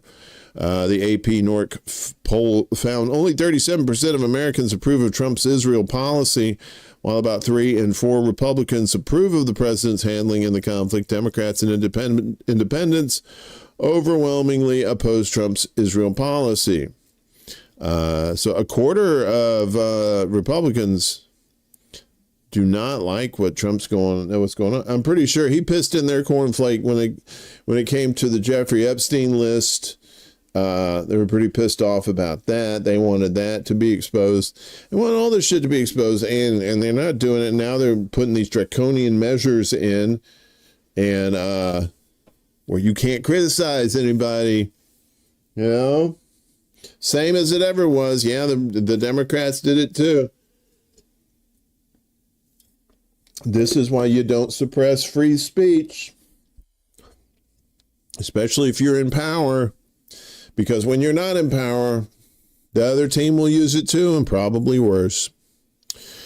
Meanwhile, the government says it's going to cut Israel Film Academy funding after film depicting Israel negatively wins. What's this about, you may be axing? Well, let me tell you. Funding for Israel's top film awards will be suspended after the Culture and Sports Ministry claimed the winning film about a Palestinian boy from the West Bank trying to see the sea for the first time defames the IDF and Israel. The Sea won the category for Best Film at the Israeli Film Academy's Ophir Awards, which are the leading award ceremony for Israel's film and television industry. The movie will go on to be considered at the Academy Awards in March next year. Israel's Ministry of Culture and Sports added the film presents the Palestinian perspective and depicts the IDF and Israel in a negative light, calling the win outrageous and claiming without citation that it angered many Israeli citizens and IDF soldiers who dedicate their lives to defending the homeland, murdering people, prompting him to announce the withdrawal of government funding for the embarrassing ceremony. Haha. Culture and Sports Minister Miki Zohar, a member of Prime Minister Benjamin Netanyahu's Likud party, added in a personal statement, "There is no greater insult to the citizens of Israel than the annual embarrassing and disconnected Ophir Awards. The fact that the winning film portrays our heroic soldiers in a defamatory and false manner while they risk their lives to protect us no longer surprises anyone." Da, da, da, da, da. See, he's surprised. In response, the Academy, led by Chair Asaf Amir, stated without directly addressing the funding threat, "The Sea tells the story of a Palestinian boy from a small village near Ramallah whose one wish is to travel to Tel Aviv and see the sea he has never seen. Film selections and awards are determined by Academy members, all of whom are filmmakers and cultural professionals who choose the best works of Israeli cinema based on artistic excellence, creative freedom, and freedom of expression." That guy's getting fired. The Academy chair hinted at Zohar in his remarks, calling the selection of the film a decisive and resonant response to calls to boycott the Israeli industry. "I'm proud that an Arabic language film created through a collaboration between Jewish and Palestinian Israelis will represent Israel at the Oscars," Amir said. "Israeli cinema once again proves that it is relevant and responsive to a complex and painful reality. This is a sensitive and empathetic film, attentive to human beings in general and to the film's protagonist in particular, a Palestinian boy whose only wish is to see the sea." At the award ceremony on Tuesday, 13-year-old Mohammed Ghazawi won Best Actor for his role in The Sea. Speaking in Arabic, he said, "I really enjoyed filming the movie. I wish for all the children of the world everywhere to have the same opportunity to live and dream without wars." He's the youngest recipient ever of this award. Khalifa Natur, who won Best Supporting Actor for The Sea, did not attend. Instead, a statement was read on his behalf. "With the army entering Gaza and the genocide that terrifies me, I cannot find words for the horror. Everything else, cinema and theater included, feels trivial." In an interview with Haaretz Sharon Falah Saab 2 months ago, Director Pollack said, "This is a road movie between the West Bank and Tel Aviv and reflects my own experience over years of attending protests in the occupied territories, especially against the barrier. You'd arrive at these seemingly pastoral places, olive trees, quiet rural homes, and then suddenly armed forces would show up completely indifferent to the people living there, uprooting trees and destroying lives," he said. "And then I'd go back to Tel Aviv, where everything is normal, people shopping, sitting in cafes. That disconnect also found its way into the film." He added, "I don't expect the film to change minds, but maybe it can open a window, a crack, a glimpse into another perspective." And I think films like that are important. And, and especially like telling our friends and neighbors and stuff outside our little bubble here, about what's going on in the real world, because they're all still watching like MSNBC and CNN and Fox and whatever little barnacles Fox has, like what OANN and Newsmax, all this, there's so many outlets now that are just poisoning people's brains. They used to hold people to account mostly if you weren't telling the truth on these things, and now it's just like, it's fair game, doesn't matter. Just like this bullshit, as our Vice President Vance urges employers to punish anyone celebrating Charlie Kirk's death. So, this is where we're at right now. People who celebrate the killing of conservative activist Charlie Kirk should be reported to their employers, J.D. Vance has said. Kirk, the conservative activist and founder of Turning Point USA, was shot and killed during a public event in Utah last week. You know all about that. His death has provoked widespread reaction across the political spectrum, with some on the left openly cheering the assassination. Call them out and hell, call their employer, Vance said while guest hosting an episode of The Charlie Kirk Show on Monday. Really? A sitting vice president was guest host? I'm like, shut the fuck. We don't believe in political violence, but we do believe in civility, he stressed. But we don't mind starving some people too. But we don't mind the incivility of our friends in Israel, though, right? there, JD. Vance was joined by White House Deputy Chief of Staff Stephen Miller, who managed to get out of his crypt for the night, who vowed to dismantle what he described as left-wing terrorist networks allegedly responsible for the killing. Since the shooting, multiple individuals have already faced disciplinary action over their social media posts celebrating or mocking Kirk's death. MSNBC cut ties with analyst Matthew Dowd, who suggested Kirk's hateful words, his quote, were what got him killed. NASDAQ, the U.S. Secret Service, United Airlines, Fox Sports, and the Washington Post have also taken action against staff. The Secret Service confirmed that one of its employees had lost their security clearance after writing that Kirk spewed hate and racism on his show. Office Depot said it had fired a staff at a Michigan branch after a video showed workers refusing to print posters for a vigil. Clemson University confirmed that it had fired one employee and suspended two professors over what it called inappropriate posts.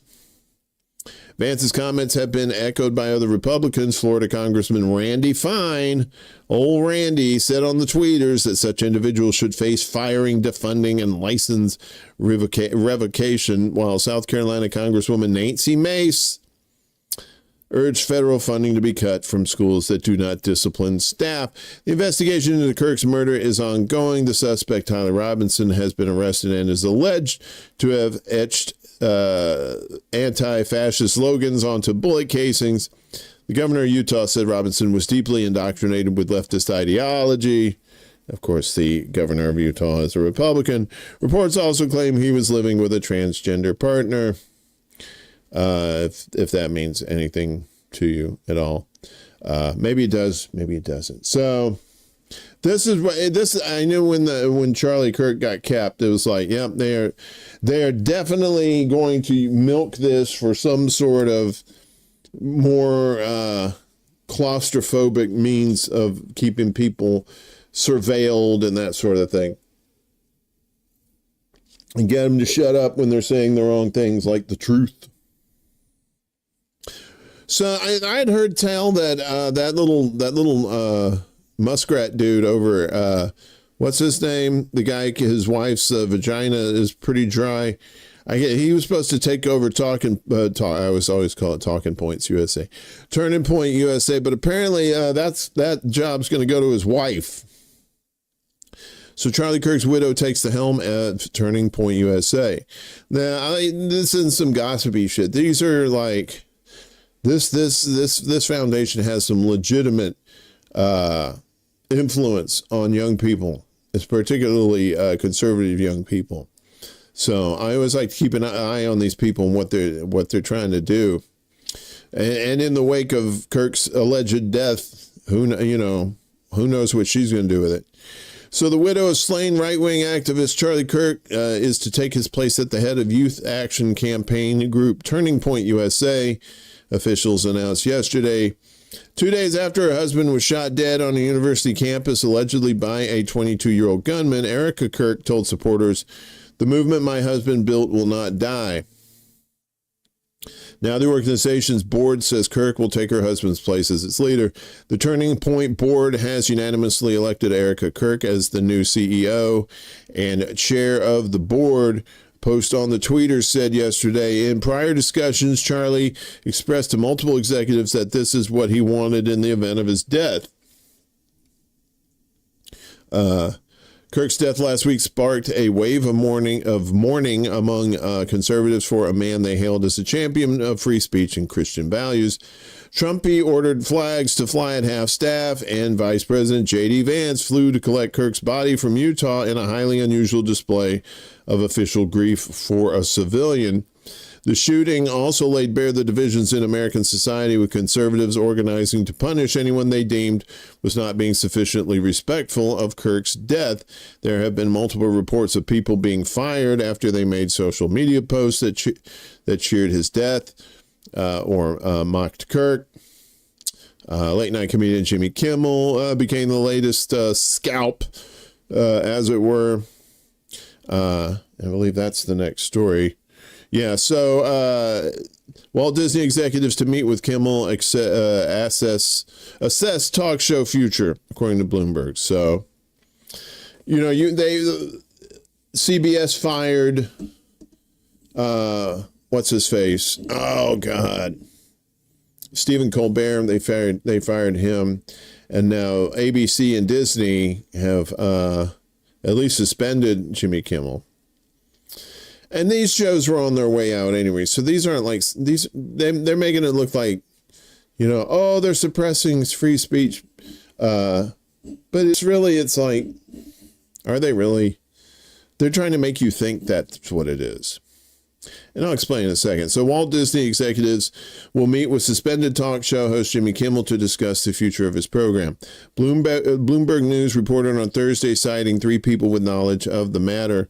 The parties will discuss whether there is a way to return Jimmy Kimmel live to the air, the report said. Disney-owned ABC said on Wednesday it was pulling Kimmel's show off the air over comments by the late night show host about the assassination of conservative activist Charlie Kirk. The suspension of Kimmel's show marked the latest action taken against media figures, academic workers, teachers, and corporate employees over the remarks about Kirk following his assassination. What could be is because they knew these talk shows are on their way out anyway. Maybe Stephen Colbert and Jimmy Kimmel started having a change of heart and started talking, more out of turn that the companies didn't want them saying. That's probably what it is. And you're probably going to see more of that too. What's his name on the Tonight Show? He's probably next. Yeah. Talking Points. It is. I'm just going to call it Talking Points USA. It's sponsored by Christian Zionist Moneybags. Sure is. Okay.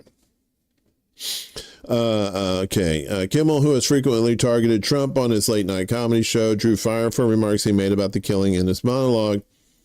He said, "We hit some new lows over the weekend with the MAGA gang desperately trying to characterize this kid who murdered Charlie Kirk as anything other than one of them and doing everything they can to score more, political points from it," Kimmel said.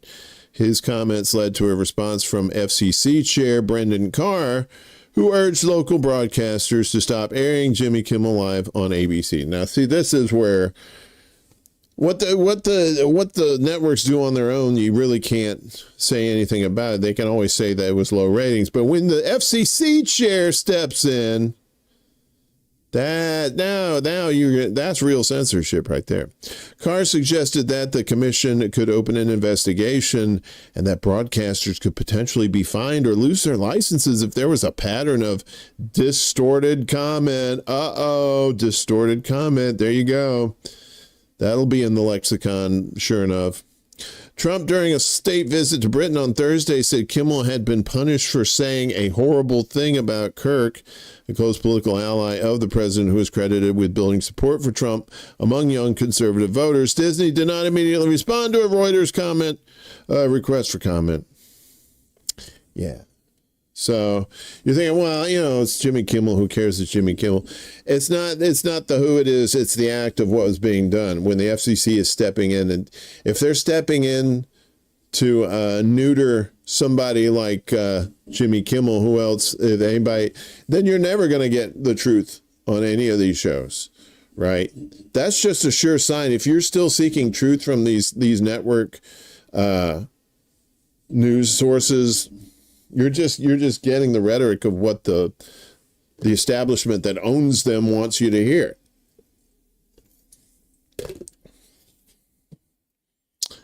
Yeah, and even though they're a liberal, still, cancel culture is cancel culture. Yeah, not Johnny Carson. He was untouchable.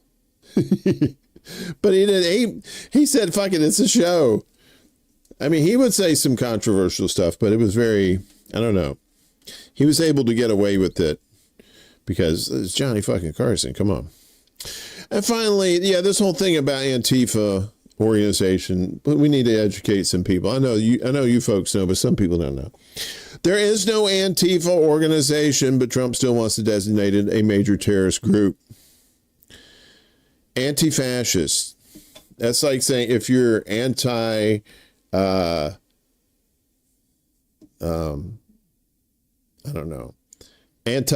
butter, right? Like you where's the group? Who heads the group?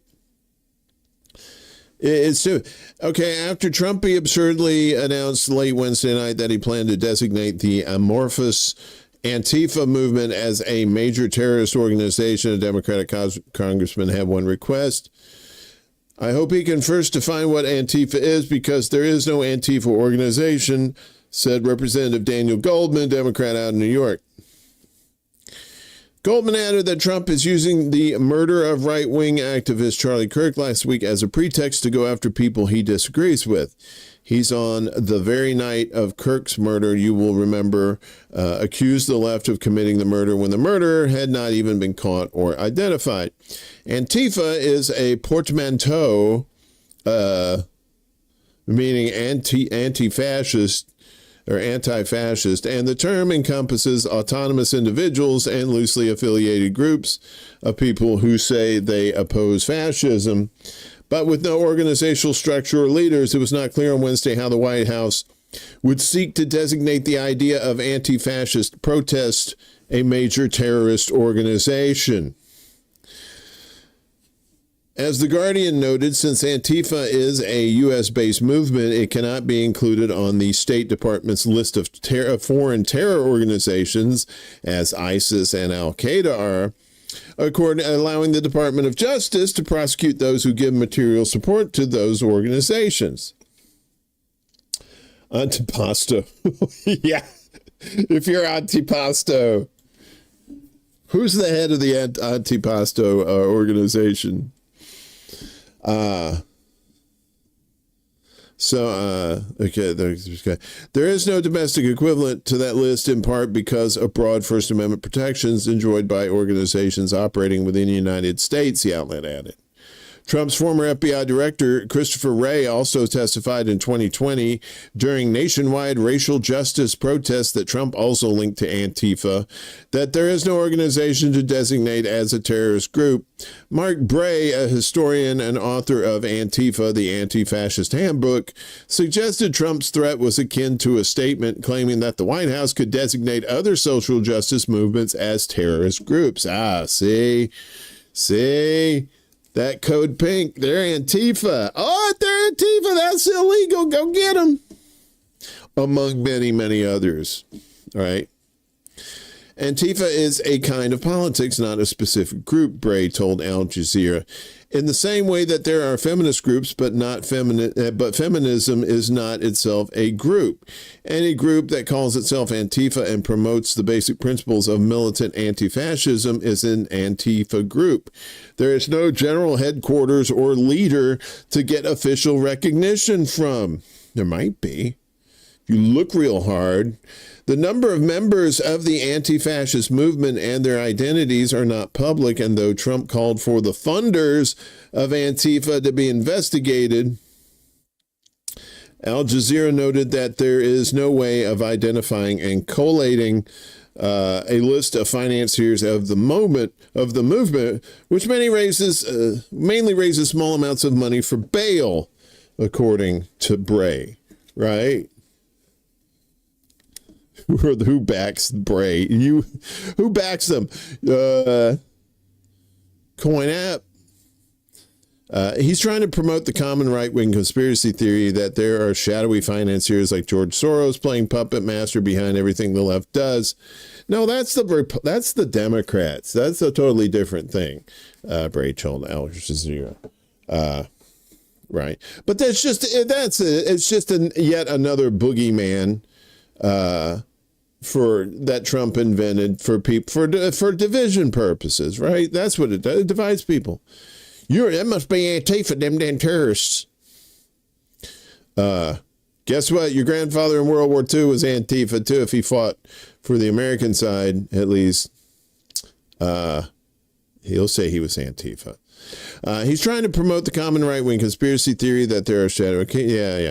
With a stated plan to designate Antifa a terrorist group, said left-wing commentator Hassan Piker, they're openly admitting they're fascist. I guess so. Veteran union organizer Charles Idelson added that surely what Trump and his puppets repeating the lie really want is to ban is anti-fascist thought and speech and imprison individuals who express it. Since Kirk's killing last week, Trump and others on the right have asserted that left-wing groups and commentators were responsible for the assassination because some had tied Kirk to fascism and racism. I mean, both things can be right at the same time. Trump's claim that he will designate Antifa as a terrorist group came soon after ABC, under explicit pressure from the FCC commissioner, announced it was taking Jimmy Kimmel off the air, and we just told you about that. Hina Shamsi, director of the ACLU's National Security Project, told the Washington Post that Trump's plan for Antifa's designation would raise significant First Amendment due process and equal protection concerns. I'm pretty sure tying everything up in court as well. All the usual nonsense that goes along with Trump's bullshit. So, yeah. So, that's pretty much it for all that stuff. So apparently our buddy Shanda Masta over at Beauty and the Boomer, her cancer has spread. I didn't get all of the results. I think if you're following her on Twitter, she has all the information there. I was going to go back and try and get information. She had a GoFundMe up at first for a while, but they took that down because the fundraising was messing with her medical payments or something like that. And it was just something ridiculous, some bullshit that shouldn't happen here in America or anywhere, really. So if you pray, if you could pray for her, that's cool. If you don't pray, if you're sending positive vibes, that's cool too. Any kind of positivity headed to Shanda's way would be most appreciative. And of course, our buddy Cowboy Kitty, his friend is dealing with legal situation with ICE, trying to keep from being deported. Their information is down below in the description. Also, our buddy Kevin too could use your help as well. Obviously, if you can watch his show, like, share, and subscribe, that'd be great. But if you could drop him a few bones, that is GoFundMe. He could, or at least share out the links. That would be cool as well to help him out. So, a lot of people in this space that are in need of our help. She's a good girl. And that cancer is no joke. That cancer is no fucking joke whatsoever. So, but they have ways of fighting this stuff. It depends on the cancer, depends on how far it's spread and that sort of thing. So I'm not holding out. I'm not going to be negative at all. I think she's a sweetheart, and she deserves all the positivity that she can get at this point. So, yes, and support all them. Watch their shows too. I don't know if she's still doing her show with Beauty and the Boomer. Might be, but if you could support her, that would be great. And we got our thing coming this weekend too. What's today? Friday? It is Friday, isn't it? Is it Friday? It is. It's some sort of national food day kind of thing or something. But tomorrow night is the secret show.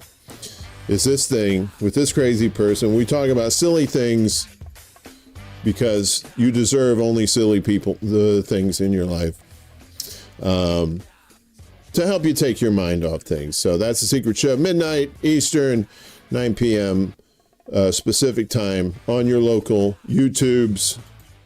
That would include this one right here. So a lot of bad news, but we got a couple of good news for you. Little goodie items to kind of end the show with. We don't like to leave on a sour note. So if your name's Ryan, I don't know what your real name is on these. Some you people with your pseudonyms, I say, as I'm ExtraBulla on there. If your name is Ryan, congratulations. Hundreds of people named Ryan gather for Rytoberfest in New York in September. So we don't know. So Ryan meetup in Union Square, and people named Ryan, and they're all just there. Yeah, okay. You get the thing. Hundreds of people sharing the first name met up in New York for the second ever Rytoberfest. Celebrate the moniker Ryan and attempt a Guinness World Record. Ryan Meetup, a national organization that frequently organizes events catering to people with the first name Ryan, held its second Rytoberfest on Saturday at Torch and Crown in Union Square. The event was the latest in the group's string of attempts to break the Guinness World Record for the largest same-name gathering, first name only, which was set by 2,325 people named Ivan in 2017 in Bosnia and Herzegovina. But that's not fair. Everybody in Bosnia and Herzegovina are named Ivan. Even the ladies. The event Saturday attracted Ryans from as far away as Australia. The organization said alternate spellings such as R-I-A-N are allowed, but last names do not count, and no Bryans are allowed. Bryans are just B-list Ryans, the organization website states. Ryan Meetup previously attempted to break the world record in 2024 with a Ryan Rodeo in Texas. I've been to one of those, and trust me, you do want to bring your own lube. That attempt ultimately fell short of the record. The first Rytoberfest, held in New York in 2023, was attended by over 200 Ryans. The organization said hundreds of Ryans attended Saturday's event, but official numbers have not yet been released, so it's unclear whether the record was successfully broken. Rytoberfest also serves as a fundraiser for the Ryan Callahan Foundation, which supports the families of pediatric cancer patients. So at least, they're doing it for not just for funsies, but for a good cause as well. And finally, Humpty Dumpty caper in New Jersey mini golf course sparks police investigation. Oh, look at that. Look at that. Oh, you got to wonder what happened here, right? And there's his hat and his missing hand. Humpty Dumpty took a big fall, and now police are hoping to crack the case. Now, stop what you're doing, because I'm about to ruin the image and the style that you're used to. A playful, colorful statue of the nursery rhyme icon was forcibly removed from a structure at a miniature golf course in Cape May, New Jersey on Sunday and dumped down the street. Well, local police say they're looking for two men who are seen on video stopping at Ocean Putt Golf at around 4 a.m.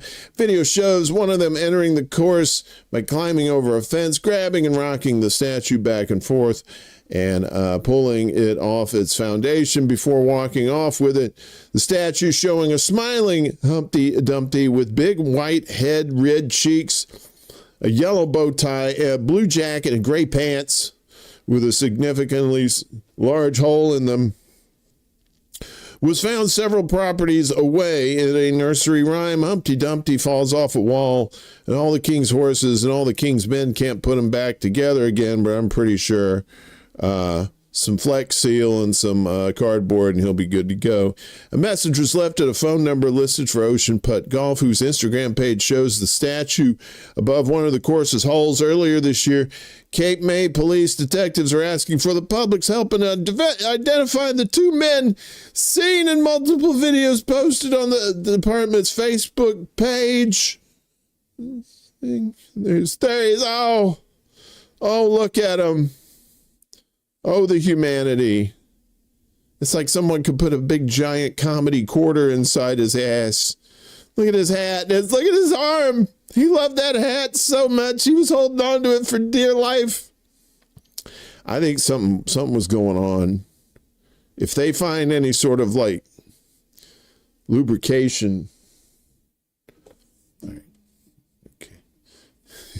You'll check the little Burger King's restroom. It's like little boys caught with their dad cigs. The piling lines are adolescently feeble. Exactly. Well, thank you, Max. I appreciate you. Thanks for hanging out, everybody. That's it for the show. You get no more of this. You'll get no more of this and like it, or you'll just get no more of this, or you'll get this. I mean, either way, that's up to you. Whatever you want to do. So, yeah. So don't forget tomorrow night, secret show, and check out all our friends here. All their shows and stuff too. A lot of them on YouTube and some of them on Rumble, Twitch, X. Be sure to check them out. Like, share, and subscribe. Like, share, and subscribe this one too. If we had some newbies in the house there, our friend there, our Calling Larry friend, I believe, might be new. So, yeah, if you could like, share, and subscribe, that'd be great. We have donation things down below. If you want to become a Patreon, you could do that. We got CashApp and some other stuff if you want to donate. You can do like super chats in here, and that's fine too. And if you can't, that's fine. If you could share out the links, that helps out a whole bunch too. And I appreciate everything. So this show, tentatively, we had internet issues this week. So but everything's cool. Had to get a new modem. Everything's hunky dory. Knock on wood, this show was doing well streaming, so that's always a plus.